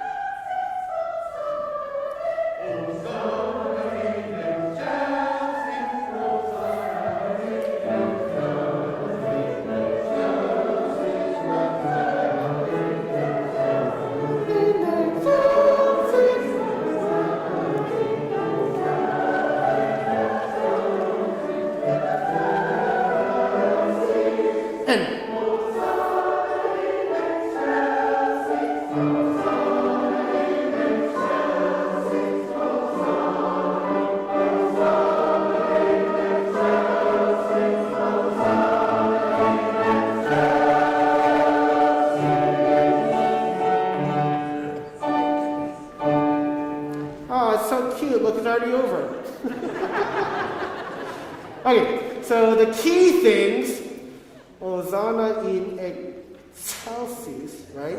So the TS, we're doing the German. Hosanna in excelsis. Okay, and then the cool chord, because this is Schubert and he does this literally every single time. Let's look at your E flat major chord in the key of D major, which is this good old Neapolitan 6th chord on bar 31. Let's do right there, right on 31. Sa, na, e. Now, the same exact thing as the Mozart. You have a 16th note, the orchestra has 32nd notes. Ta, ta, ta, ta, ta, ta. But you very clearly go ta, ta, ta, ta, ti, ta, ta, o, za, e, ta, ti. Okay? Let's do bar 31, right on it. Right? Just right on it, on za, na, e, ta, right? 3 and 4.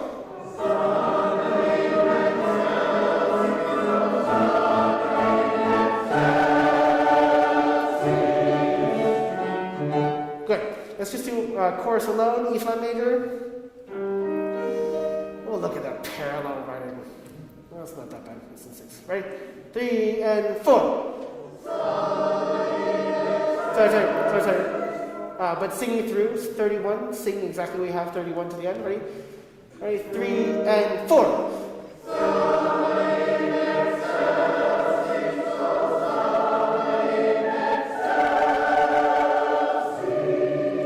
Yeah, good. Let me hear the basses. Za, na, in, za. So it needs to be a little bit higher. It's on the higher octave, not on the lower octave. Everybody, ready? Za, na, in. Not too quick, not za, na, in, but za, na, in. Same thing as before. Ta, ta, ta, ti, ta, ta, ta. Right? 3 and 4.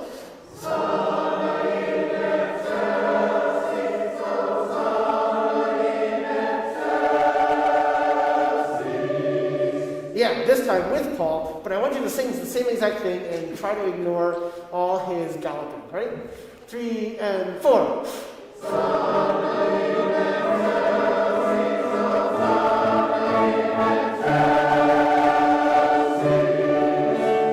Yeah, good. Si, right? Make sure it's very clearly, firmly on the beat. Now let's go back to pick up to bar 26. Exactly responsive. Pick up to 26. That's just Mendelssohn right there, right? That's Mendelssohn Elijah, right? All right, 1 and 2.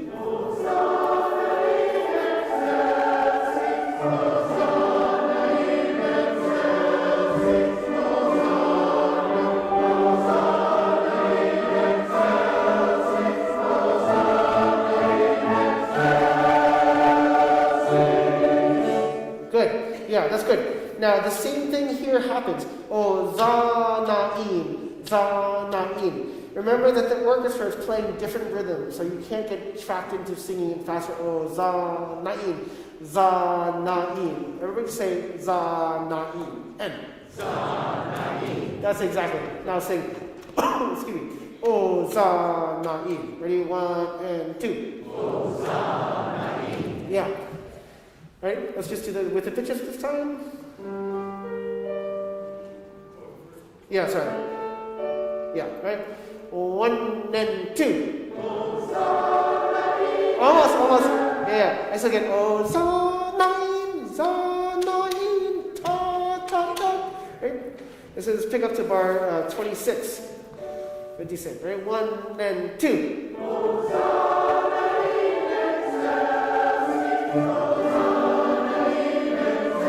Okay, good. Let's just hear chorus alone, right? Ready? 1 and 2.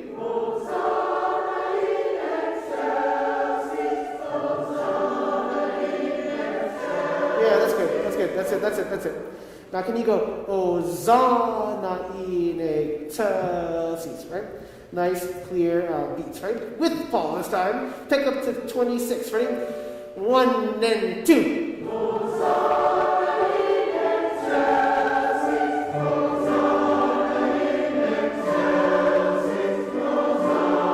And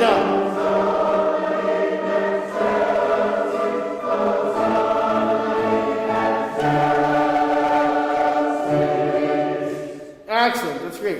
Can you put a little bit more zing on bar 31? Because it's this cool chord. It's the cool chord that suddenly goes like, oh, we're in the early romantic era and I need to make something fun. And then can you do another zing on bar 32? And then poco crescendo towards the end, or not. Okay? One more time. Pick up to right? 26. 1 and 2.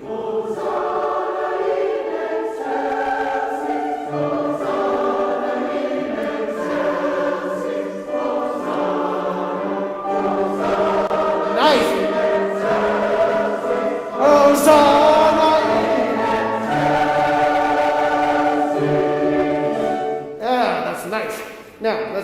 the very beginning and then get some of these little flourishes, right?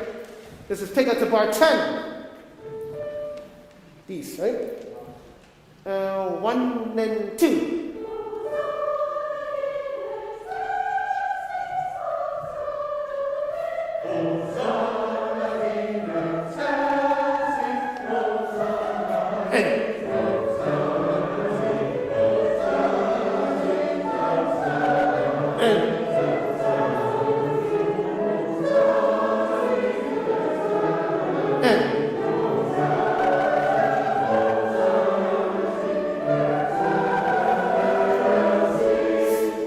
Good. So the first thing, the very, very first thing is bar 22, 3, 4, 5.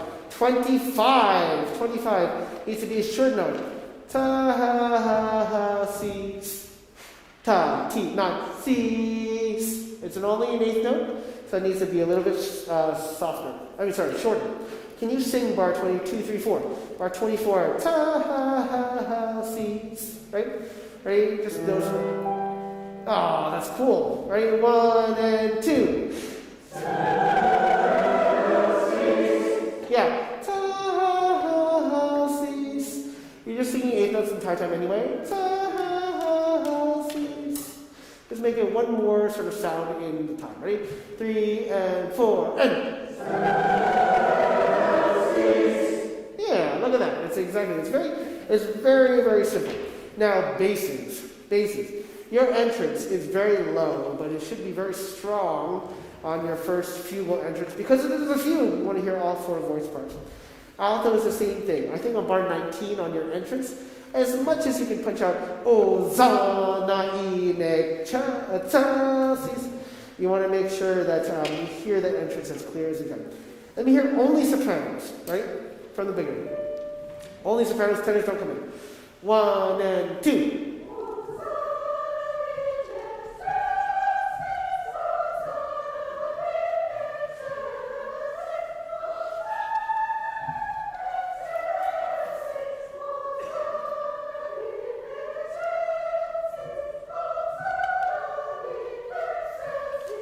Excellent. Yeah, give her a round of applause. That's great. Or not. I'll give you a round of applause. Now, nobody claps. That's funny. Okay, so the key is, I just want to codify, most everybody did it almost naturally, but you want to make sure that the groupings are right. Like, oh, za, na, in, et, sa, si, oh, za, na, in, et, sa, si, oh, so. So you have the big breath right before the high A, right? Oh, za, na, in, et, sa, si, oh, za, na, in, et, sa, si, oh, za, na, in, et, sa, si. So that's really, really nice. Tenors, tenore. Let's do tenors. With gusto. Ready? 1 and 2.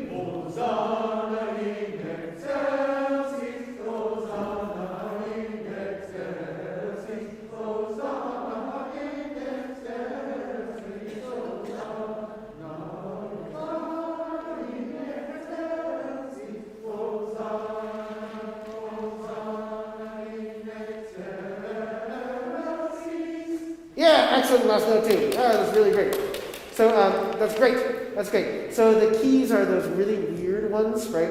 So I heard a lot of people doing a really great G natural and to G sharp. Let's do, can we do bar 16? Bar 16? Well, Paul, do you mind playing bar 16, 17, and 18?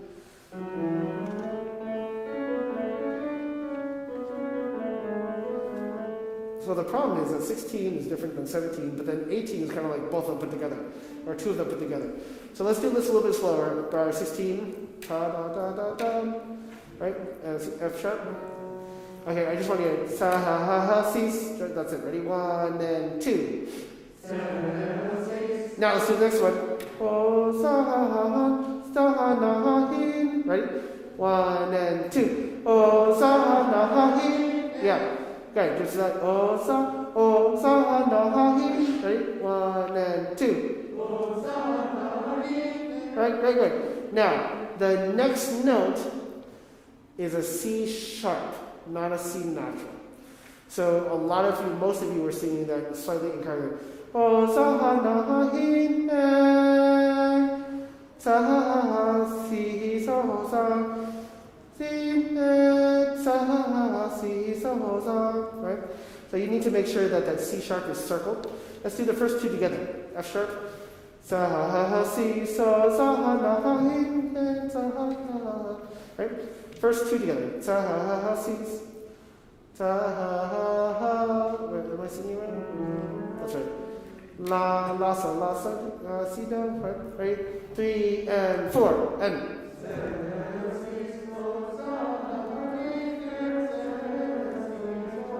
Yeah, that's sa, si, so, sa.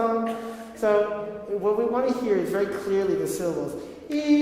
Sa, si, so, sa, si, so, sa, right? Let's do sa, si, so, sa. Let's just do that. Second half of bar 17. Sa, si, so, sa, right? And 1, 2, and 1 and 2 and 1. Yeah, that was great. That was great. Can you make the first two eighth notes not super long? Sa, si, so, sa, right? And 1. Yeah, that's great. That's great. Can we put it all three together, right? Sa, si, right? Right, bar 16, 3 and 4. Sa, si, so, sa, na, yeah. Sa, na, ho, da, right? So what I would do is I would separate the word in bar 17, 18, 19, bar 19. Sa, na, ho, I would just make a break, okay? Sa, na, ho, sa, na, right? Let's just do bars 19, verse 19. Right? With Paul. Ready? And part 19, 20, and 21. Ready? And now. Sa. Yeah. E, next. Right? E, this D sharp. Right? Let's go. E, next. Right? And now. Yeah, almost. E, right? That's slow. And E.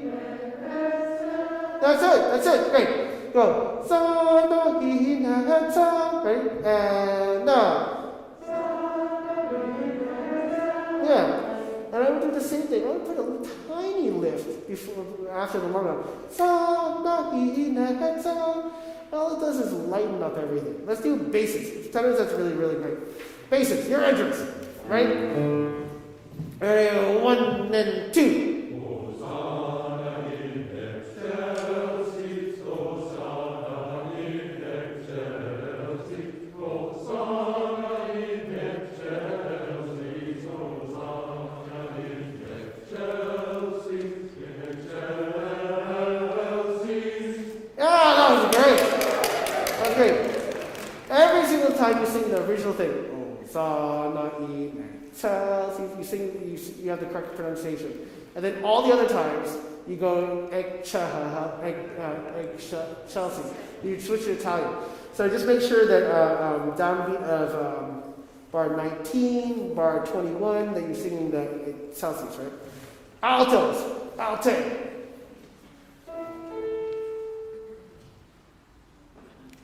Right?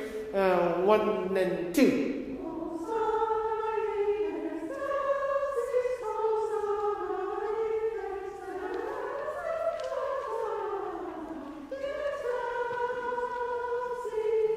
Yeah, that's great. Let's do bar 23.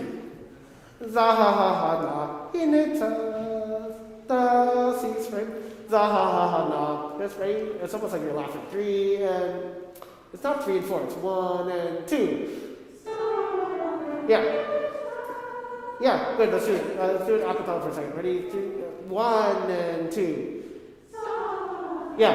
Za ha ha ha na. Za ha ha na. Ready? 3. It's 1 and 2. 1 and 2. Yeah, almost. He's going za ha ha na. Za ha ha na. Za ha ha na. Ready? More articulate. 3 and 1 and 2.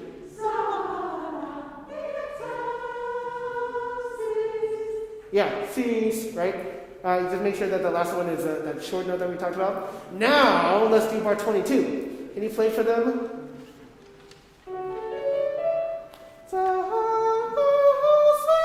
Right? Right? Right? Here we go. Bar 22, 3.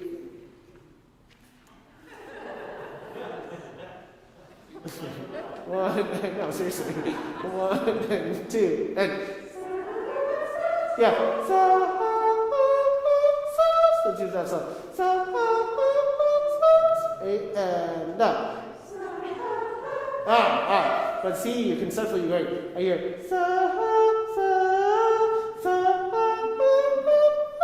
right? And up.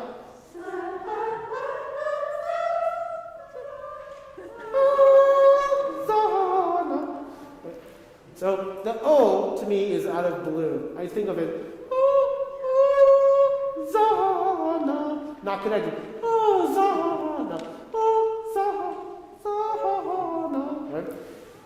Right? Let's do bar 21 in context. 21, 22, and 23. Altos. Alte. Right? 1 and 2.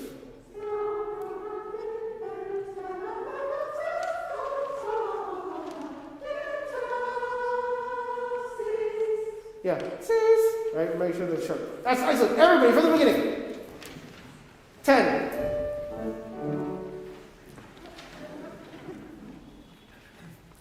And 1 and 2.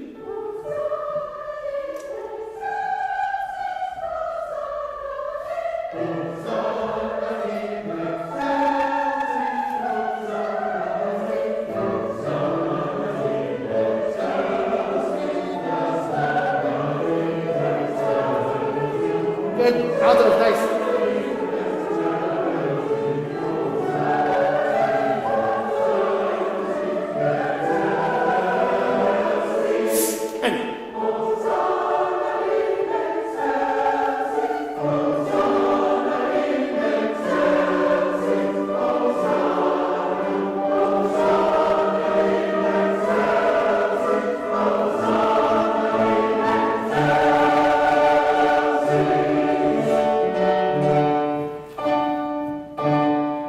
Excellent.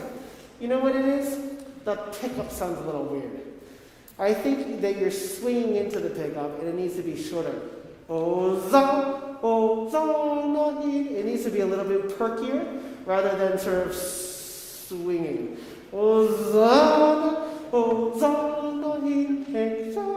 Let me hear the sopranos.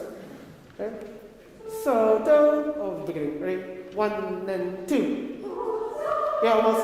Can you still be a little bit short? Ready? 1 and 2. That's it. And because we're joyous somehow, it has a little bit more life to it. Then, it comes across a little bit sort of gluey, okay? Tenors, let me just hear your entrance, right? Ready? 1 and 2. Yeah, that's great. Basses. Ready? 1 and 2. Excellent. Altos. Ready? 1 and 2. Excellent. Oh, look, it's a full field. Okay. Everybody now, take up to bar 10. 1 and 2.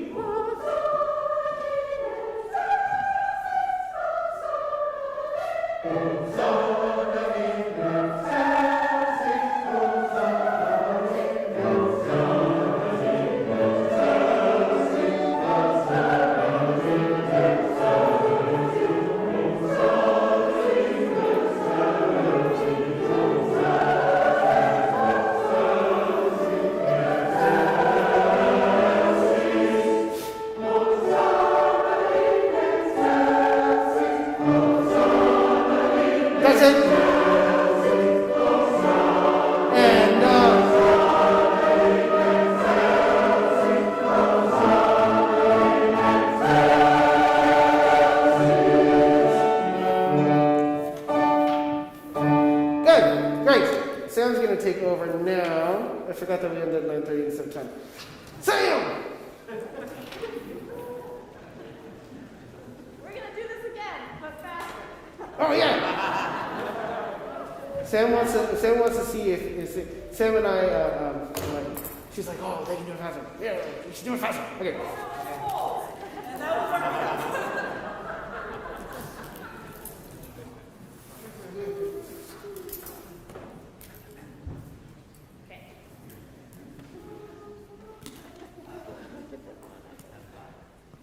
Also running down here warmed me up a little bit, but let's see. What page? Page 19? 20? 25? Okay. We're going to go actually from the sanctus, from the beginning. We're going to do the slow part, and then we'll go on, and we'll do the fugue faster. Okay.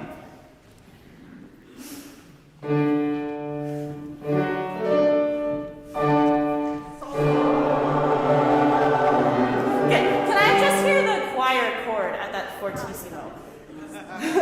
Sa. Yes. Can we get the notes there? Here we go. And just hold the first note. Ready? Yeah,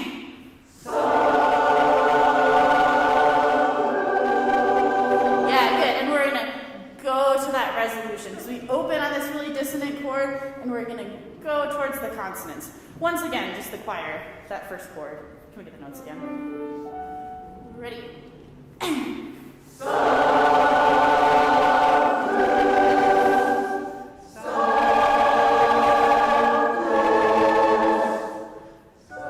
Yeah, good. So just make sure as well that the half notes are 1 and 2 and 3. We want to resolve just a little bit early, make sure it's right on beat 3. Let's go from the beginning again. Ready?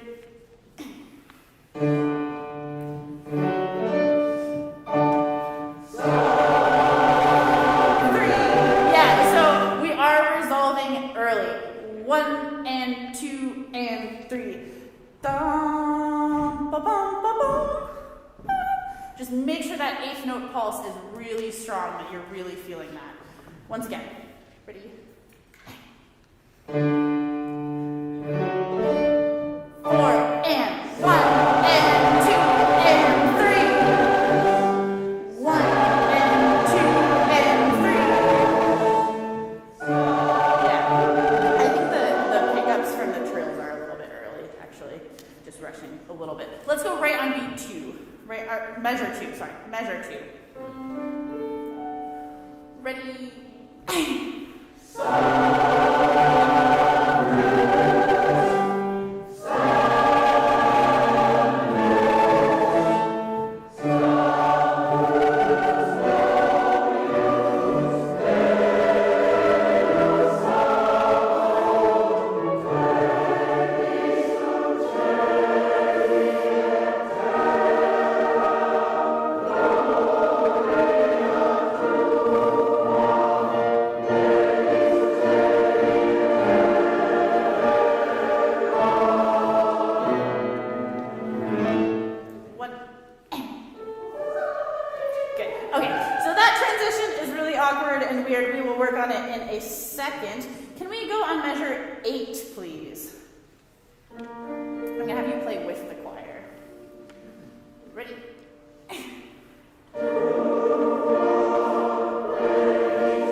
Can we just speak that rhythm on just like a neutral, just like ta or a da, right on beat 3 of measure 8? We go 1 and 2 and ta ta ta ta ta ta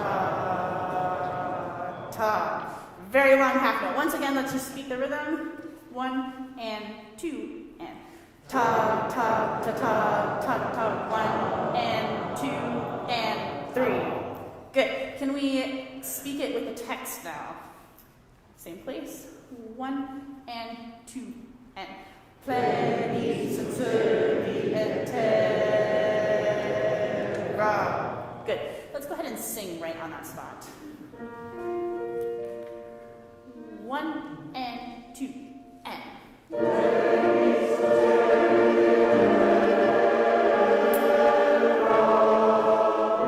Yeah, so the one syllable that we're getting tripped up on is the tuli, pleni, centuli. If it is difficult to get it out that quickly, just do a T sound. Pleni, centuli, et terra. It'll come out a little bit cleaner. Let's do that once again and we'll go on. 1 and 2 and.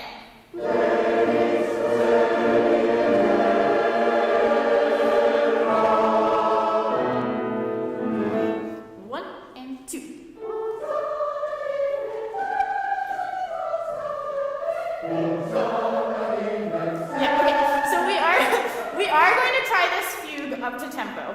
I actually secretly think it's a little bit easier if it's faster because the melody just has a tempo that it wants to be. I can't explain why, it just is. And it goes bum bum bum bum bum bum bum bum bum bum bum bum bum bum. But it does still have a relaxed feeling. So we need to make sure that we don't rush because it is wanting to push ahead, so it's going to be faster, but still relaxed, even though it's faster. Here we go, from the fugue, right on the allegro. 1 and 2. Can we do that again? And can we have a nice oza, nice separation between those first two notes? Here we go. 1 and 2. Good.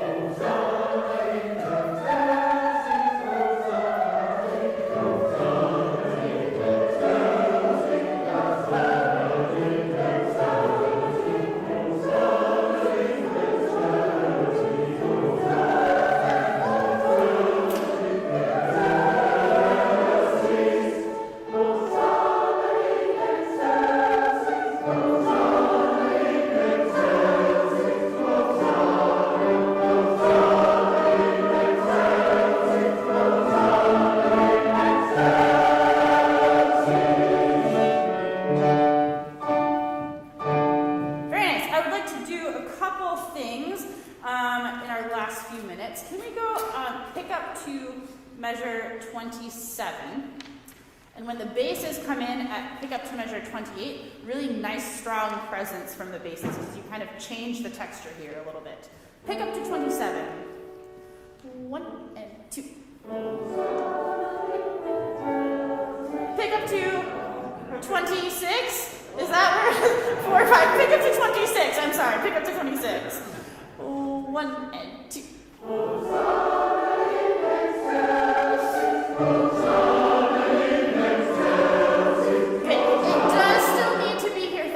Oza, a separation between the O and the Zana. Ozana in excelsis. Once again, pick up to 26. 1 and 2. Ozana in excelsis. Ozana in excelsis. Ozana, Ozana in excelsis. Ozana in excelsis. Can I actually have just I would like to hear just the basses first. Pick up to 28. Go.